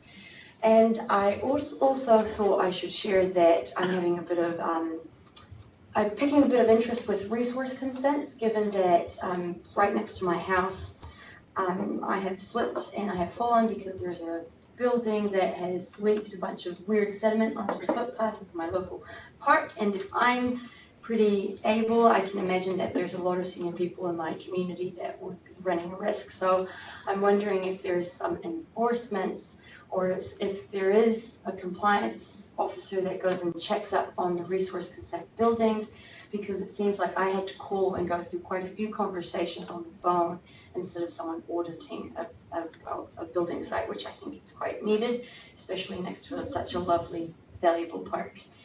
And that will be enough. Thank you. Thank you. Any questions of Adriana? Yes, I do. Yep. Are they related to the report? Because if not, I'm not answering. They're related to your portfolio. So same question as I asked the chair, given that you have the portfolio of parks. The board resolution on the 3rd of November 2020 relating to the native forest at Western Springs, is it being implemented to your satisfaction, specifically the methods and the technologies identified by Professor Visser where legally possible? That's a very simple question, Sarah. I voted against that resolution, so my decision stays there in November. So just to clarify your role as Parks Portfolio is to ensure that that resolution, and it's the chair's responsibility and all of ours, but primarily the chair's and yours, is to ensure that that resolution is being implemented. Is it being Point of order, I believe it's actually the CEO's. Excuse me? Point of order. It's an Point of accusation. order. Yeah, I It's mean, an accusation. this is not an appropriate question. So can we answer the point of order, please? Yes, I agree with the point of order. So can I just clarify that I cannot, in this public meeting, ask the chair or the portfolio of parks, portfolio holder, about the implementation of the resolution. Is that what you're saying? What's my role description? Yes or no? She's just creating a new job for me. Yeah, Can you answer that question? Because I want I've clarification. answered it in terms of my role as chair, and the actual details of implementation are up to the chief executive. Do you have any other questions? So I just want to be sure that what I've heard is that I cannot ask you or Member Christie about the implementation of the resolution.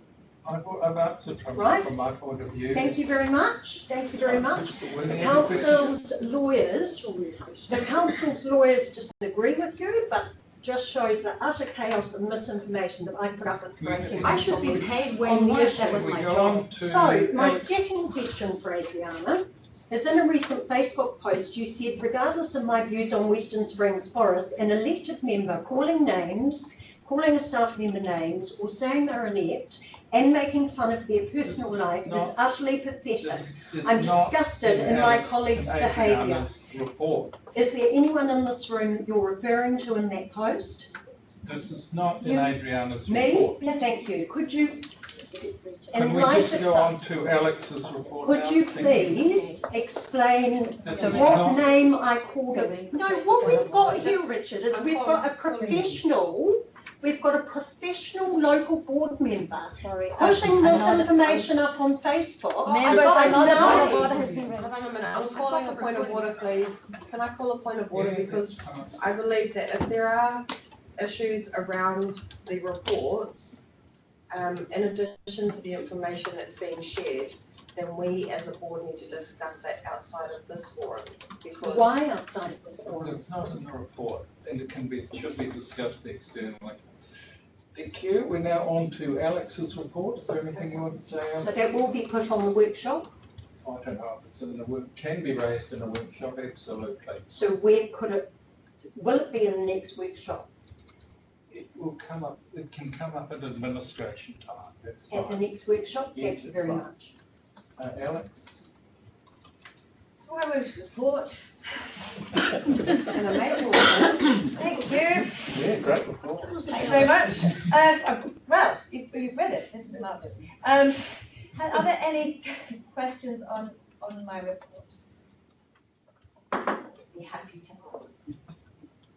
David Peace, it seems a really complete report, so we'll now go on to Graham. I'll take my report as read. Any questions? Any questions? Is there any update on the viaduct upset business owners and residents? Yeah, so there were immediate resolutions that were done. So the removal of fences straight away. They were still under construction, so they've added more. There is bike racks there. That was one point that was raised, and they've now completed it. They've completed the section outside Solbar, the back of Sol. Whether it's fully complete now, I can't tell you. The Auckland Transport is working to put together a public forum that they will host in the next couple of weeks, but they haven't given me a date yet. When does the trial finish? What day? Sorry, can't hear you. I believe that Sarah asked her when the trial finished. I believe it was a 3-month trial. Yeah, that's my 3 months. It hasn't started yet because they haven't quite got it all out, have they? Must be touch and go. We got an email today. But that's just now started. Okay, 3 months ago. So what was the date it started, sorry? Probably today, we think. Okay, thank you, Graham. Leonie? Hi, kia ora koutou. So I hold the portfolios for Māori outcomes in arts, culture and events. I also lead on the Grafton Business Association as well as the Uptown Business Association. So this month has been very busy in terms of looking at our new Māori outcomes portfolio and getting out into the community with a number of board members here actually to get some of the initial feedback on how we can partner with the existing organisations that are already working in this space. So an example of that has been with the Auckland City Mission, where myself and a number of board members here have been up to talk to them about Māori outcomes for the local board and what we're hoping to achieve. We're aware of the time frame. Obviously, we have half a term left to actually meet some of these outcomes. So we've been very specific in looking at activities that we could partner on that would be achievable within the next 18 months. So two of those have been around community gardens. And one of the other recommendations have been around looking at kapahaka within the city centre that's open to all constituents within the Waitematā. So looking at breaking down some of those cultural barriers.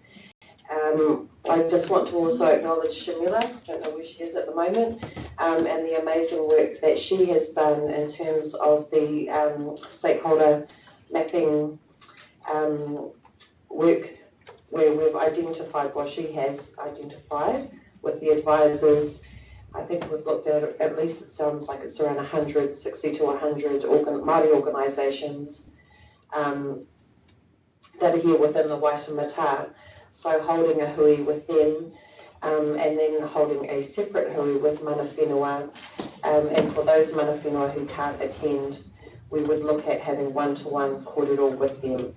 So I think we have a very detailed approach to how we can move forward with that. We know that it's obviously not going to be easy given it's a new portfolio, but very passionate about seeing some change in that area. So in addition to that,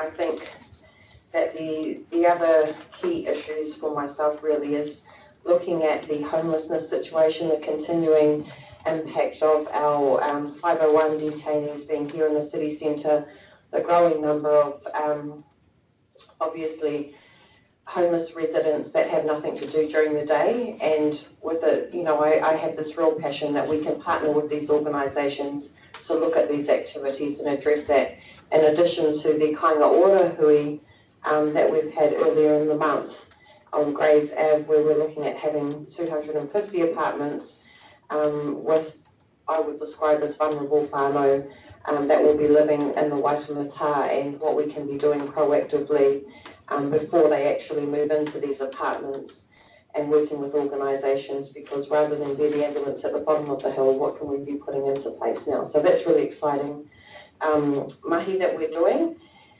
So in addition to that, obviously attended events, Anzac Day, the Business Accelerator event, which was hosted by the Greyland Business Association, which AT were at, and we've had some great presentations around Great North Road and the future. So I think that there's still obviously an excessive amount of work that needs to be done to really ensure that we have some tangible activities that will take place for Māori outcomes. Our arts events and community, I've been very active in that space as well, attending different events. It's been a really interesting month, but yeah, so looking forward to this next 18 months and continuing to work on those things. Kia ora. All right. Any questions of Corinne? Yes, Alex. Corinne, thank you for your verbal report. It's really great, and I think the conversations that you've been having have been really, really useful. And I was wondering what has come out of some of the conversations with the City Mission about good ways forward. So I think those two things that we've discussed was around the community gardens and the kapahaka. But, you know, I think, you know, there's a real need to build relationships with these organisations, and the first two hui, I believe, have been probably more around building those relationships. And as we continue to meet, hopefully on a weekly basis, more ideas will come to fruition and come out of that. So looking forward to that. Any other questions, Sarah? Kia ora, Corinne, that's a great report. I was just interested in what you made of that letter from Ngāti Whātua to the Chief Executive of the Ministry of Culture and Heritage, with their two areas of focus, one on the Erebus whānau support, or lack of, and also on the size and scale of the memorial. Mm-hmm. So I think in relation to the Erebus Memorial, what we do have is obviously the Ngāti Whātua Rākei, and we have other branches of Ngāti Whātua, which I'm well aware that, like many other iwi, including my own as a Ngāti Pawa wahine, we have many different parts of that iwi. So from the perspective of Ngāti Whātua Rākei, I know that they have a clear view. Taking into account the views that have come in via the letter, I appreciate those views and definitely take them on board. So I think it's important that we continue to receive that information and take that into account. So that would be my response. Any other questions? Okay, Member Sandilands. Yeah, so I tabled a report earlier today, and so if you guys remember back when we were doing our local board outcomes, and I said I wanted Waitematā to be fluent in Te Reo Māori, and you guys all totally thought it was a realistic goal, and you all totally got behind it, and so I've been using my board reports, you know, the last 6 maybe, to teach Te Reo Māori by stealth, and so, because, you know, you're all reading and everything. But one thing I didn't put in my report, because it's sort of only marginally, not really board focused, but still I want to let you know, is that as a result of doing that work, I've started a few social media accounts dedicated to teaching people Te Reo Māori. So if you want to get some practice beyond my board report, you can. Thank you. Any questions? Would those, oh sorry, I have to wait. Yes. How often would you be offering free classes? So those social media accounts get a post teaching you something every single day. So that's great to hear. Can you tell us the name, please? Limaro, which means 500. Thank you. That's how many days or something. Yeah. Alex. From the overt pushing of Julie Sandilands and the more subtle and caring approach of Corinne Leone, I have signed up for the Kura Kawana Te Reo course, which starts on Friday. And I will be better than I was. So, but my question is, I just wondered if there was any further progress on the conversations about water, or any of the other big conversation about fresh water strategy or anything like that, and I just wonder where the opportunities are to try and feed into those conversations. So I don't think I've got any updates beyond what board. Okay. Have you got anything? No, it wasn't a leading last question, it thing was or- just feels like. But you're right, actually, now that you mention it, it feels like all of a sudden there hasn't, there was. And There was, now there's lots of video and now Yeah. it's, yeah, okay, but cool, Yeah. thank you. Adriana? Member Sanderlin, since I haven't read your report, I'm sorry, I apologize. I was wondering if you ever received a role description for your portfolio. And I'm also wondering if ensuring that the sustainability of every resolution that is passed is your responsibility. So I think no to both of those. Thank you. Sarah? Thank you. I did read your report, and to be honest, I didn't understand it. So I guess for me, I'd be interested, what are the two things you're most proud of, putting aside your interest in Te Ao Māori, that you've achieved for the people of Waitematā this month? Yeah, I mean, I guess that, all the work that we do in our workshops is stuff that I'm proud of, and I mentioned in the report that, this month we've got our grants rounds, which is a significant thing that we do, and so contributing my feedback to that in the report, and, in our workshops and something we do is, I think, what I'm proud of. Thank you. Sarah?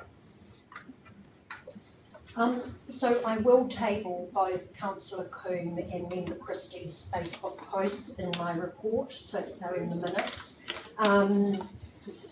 They're unprofessional and they strike at the very core of the bullying that the CEO is trying to stamp out. And I'd like to focus on two matters briefly and then make some comments about the wellbeing in our communities, and particularly wellbeing when they bring issues to us. So firstly, I'd like to table the letter from Ngāti Whātua, so it makes the minutes. You've all seen a copy of that, and it questions, as you know, the size of the Erebus Memorial and also whether Erebus whānau were particularly interested in it being there. Secondly, I'm going to table my letter sent by John Billington QC to the Chief Executive of Auckland Council, Jim Staback, and it's self-explanatory, but in essence, it requests a meeting to discuss my concerns that the work being carried out by Auckland Council on behalf of us as a board is not being carried out in accordance with the methods identified by Professor Visser to the extent legally possible. Now, the Chief Executive said, no, there's no need for me to meet you, there's a proper process and you should go and ask the Chair and the Parks portfolio holder, which of course I did in this meeting, and you shut me down. So, short of getting a QC on board, getting arrested to bring attention to the lack of quality information, I have absolutely no idea what more I can do to ensure quality information comes to me, you, and more importantly, the members of our community. But I would like to comment on the important review into wellbeing at Auckland Council released by the Chief Executive yesterday. It was silent on the emotional harm and distress caused to our communities when there's a lack of authentic engagement. And I hope a similar review, and perhaps this is something that we can discuss in a workshop, will be held to explore that. The wellbeing review that was released yesterday, in my mind, it is a classic answer to the current problems on Western Springs Forest Community Liaison Group. My comments that I'm about to say specifically relate to Western Springs Forest. And it seems that senior staff feel empowered by this review to not engage with our community, asserting health and safety. And interesting, when DLA Piper wrote back to my QC, they referred to it there as well. So suddenly we're seeing the smattering of health and safety concerns for senior staff. You know, people on this project aren't the local librarian having to deal with homeless people that come into the library. They are sophisticated administrators and need to be able to handle the job that they're given, or at least have the skills to step aside if they are not coping with the job. For the staff for Jim Stabak to advise the chair of the community liaison group that no council member will turn up to last night's community liaison group, I just think is absolutely appalling. Agree. Anyway, the answer isn't to simply disengage from our community. The council is there to serve our community. Overall, the wellbeing review seems one-sided to the situation of staff regarding external parties. And when I say external parties, I'm referring to the communities that we serve, the people that we serve. And we've heard today from Bootsy and from Annie about how stressful it is to engage with us. This aspect of the report has looked effectively at a situation of engaging with communities, but without context. What are the views of elected members and what are the views of the public whom they have uncritically asserted are aggressive and antisocial? Why haven't our communities been part of this review when several thousand staff members have been? There seems to be a very real failing in this review, and one that I will communicate to the Chief Executive. We have a crisis of democracy here. We're reminded of that every single one of our meetings. We have people all over our city who have never protested before, camping in parks, getting arrested, standing up for fair process and quality community consultation. They are almost broken. I've seen them crying, I've seen them on sick leave, I've heard that they've not been able to get through mental health lines because they're jammed up, and I see a council that doesn't care. What is the definition of aggressive and antisocial in this wellbeing report? It's not there, and I have asked the Chief Executive for the terms of reference of the report. To what extent has council been aggressive and antisocial towards residents and ratepayers? To what extent has council's behaviour caused the behaviour that they then say is aggressive and antisocial? From where I sit as an elected member, I see small pockets of council behaving very badly.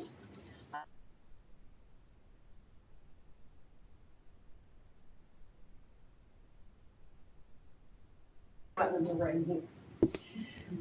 So who's looking at the wellbeing for residents and ratepayers when they come to us with genuine and authentic commitment to doing the right thing by their communities? I'm referring to the Anna Radfitts, the Joe Malcolms, the Deborah Mannings of the world. People who put hundreds of unpaid hours into community service, holding us to account and holding the council to account. They come before us because they care deeply about their community issues. They are broken, we break them, the council breaks them. My observation is that if these people who have best intentions take a position that is opposite to what we as the council or the local board want to achieve, we dissemble and at best we humour them. But ultimately we tie them in knots with downright lies, carefully disguised as a thoughtful response, just in case the Ombudsman needs to have a look at the paperwork. We do this until our community gives up advocating for what is right for their communities, or as I say, until we break them. We have 4 people in our community gallery today. Our community have lost interest in us. So who gets to draw the line regarding the public, or in my case as an elected member, wanting accurate information and transparent decision making, and a small but senior pocket of staff avoiding this by saying it's affecting their well-being, as we saw last night at the CLG meeting?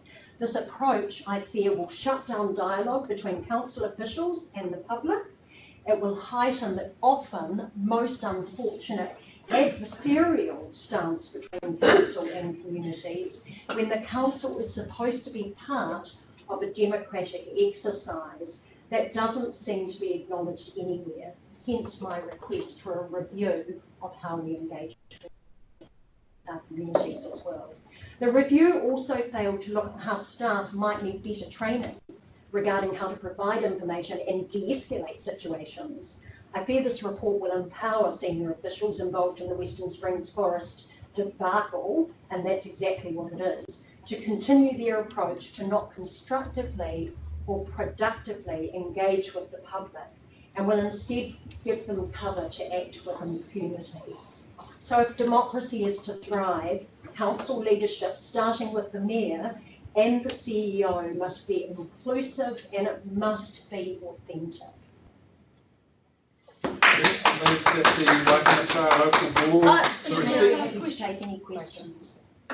I have a question. All right. Sorry, but it's about, sorry, it's not anything that's on your report, but it is about your portfolio. So it was about input we have into procurement policy, because you have a lot of business experience, and I'm just wondering how we can input into procurement policy so that we can enable capacity building in our small to medium-sized enterprises, even our large New Zealand enterprises, to try and boost the local economy without breaching free trade rules. I mean, at the moment, a huge amount of our contracts end up being with international corporations, and while not wanting to breach free trade rules, how can we actually end up, we've heard about failures in some of our contractors, and we want to have the living wage for all our contractors, we want to have really good outcomes for all of our community residents. I'm just wondering whether there's anything that we can do from a notice of motion perspective or anything else to really help support our local businesses. Look, I'm very happy to answer questions that are not in my report on anything to do with my portfolio. That's my job as an elected member. On procurement, it would have been helpful, Adriana, thank you for the clap, but it would have been helpful if you would do the same.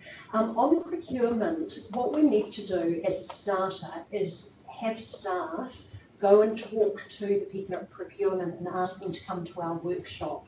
Because I notice, of course, with the economic development plan that we've just passed, we've talked about procurement supporting local businesses, but we actually didn't take it a step further to speak to the kaupapa around supporting Māori business. So there's no breach of the Fair Trading Act or the Commerce Act in actually having a policy that asks for opportunities to be given to businesses within the Waitematā for things that Waitematā Local Board or the Council is purchasing on behalf of the Waitematā Local Board area. So it's not a complex conversation, but it's one that takes quite a while as we work out the framework for what businesses we do want to be given opportunities. I mean, there are plenty of government contracts, for example, the shovel-ready projects, where they are met on the basis that Māori and Pacifica will make up X% of the workforce that will be hired for that project. You've also got, I imagine, Ngāti Whātua will let contracts and say, but you must employ X number of enough people that fuck up to Ngāti Whātua. I think I'm more interested, not quite, because yes, we can do that, but I'm more interested in actually supporting New Zealand headquartered businesses rather than just hiring people from different demographics to actually that was just an example. Yeah, so what we need to do is then we need to say to procurement, subject to a wider discussion on this, is these are the sorts of products and services that council are procuring, and we would like, as you procure them, to see a list of New Zealand-based companies, preferably in the Waitematā, in my opinion, but that might not be everybody's opinion, who can be given the opportunity to tender for those. And it might be that there's some assistance available to companies that haven't gone through a council tender process before. And again, that's not an unfair advantage. That's actually making sure there's an equitable playing field. Is this a project you'd be interested in leading? I am deeply concerned. I'm very happy to support it and actively engage in it. I wouldn't lead it from the perspective that it's something that at the end of my term I want to say, here's what I've achieved. Because what I found is whether it's the viaduct upset residents and businesses down there, or whether it's Western Springs Forest, or whether it's the Erebus Memorial, even though the economic development portfolio allocation of finance is quite low, I actually get pulled into lots of other portfolios that frankly I prefer not to be. So subject to other members stepping up and doing their job properly, absolutely I'd love to. So I'd like to move that the Waitematā Local Board receive the written reports from members Christie, Bonham and Gunthorpe and the verbal updates from members Leonie, Sandwich and Trotman. Do we have a seconder? Seconded Corinne. I'd say table report. Those in favour will say aye. Aye.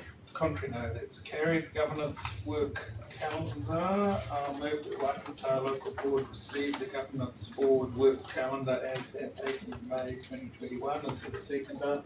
Great, Graham. Any discussion? All those in favour say aye.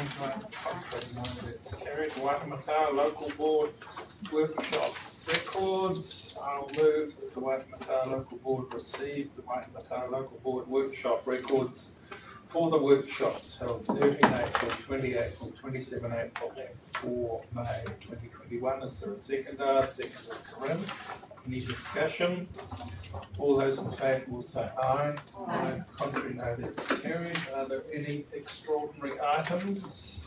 There are no. I'd just like to make a mind. Well, it's not, we finished the business. We didn't decide there were going to be any extraordinary items. So just to clarify, we just had a situation where I asked somebody a question about their portfolio and was shut down, and then Alex asked me a question about my portfolio, which of course as a local board member I expect to be asked, whether it's in my report or not.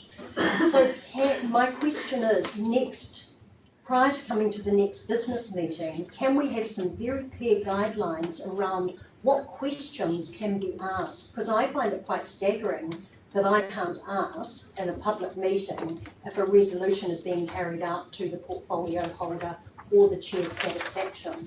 Now, I don't mind if the answer is, look, I don't know, I'll come back to you within a week. Graham? Sorry, the only reason I raised the point forward was you implied that it was the portfolio holder's shall I say responsibility, whereas I have asked this before. No, it's the chief executive. It's the chief executive. That's all I was, that was my point of order. Yeah, I mean, people are welcome to ask, but they need only respond on things that are in their report, but hopefully in general. But what happens if we've got, say for example, 100 people camping in Duckmai Robinson Park and the park's portfolio holder doesn't put it in her report? It's no longer our responsibility, that particular question. Well, that would then be the question of why Adriana visits every week. I'm using that as an example, Adriana, because if you visit every week, wouldn't it be in your report? With respect, Member Trotman, there is section 42A of the Local Government Act, which clearly you received an email on the 15th of April that has asked you to please not ask questions. And I could read this whole 3-page document to you again. No, I'd rather not. I'm very familiar with it. Oh, I wrote back and I said, this is the email from Louise Mason. This I is wrote not a back. matter of business, so we're Happy to no answer the question consideration of if you'd like me to. extraordinary items. You know your act well then. I declare the meeting closed at 4:50 p.m. Thank you very much. Thank you. Thank you.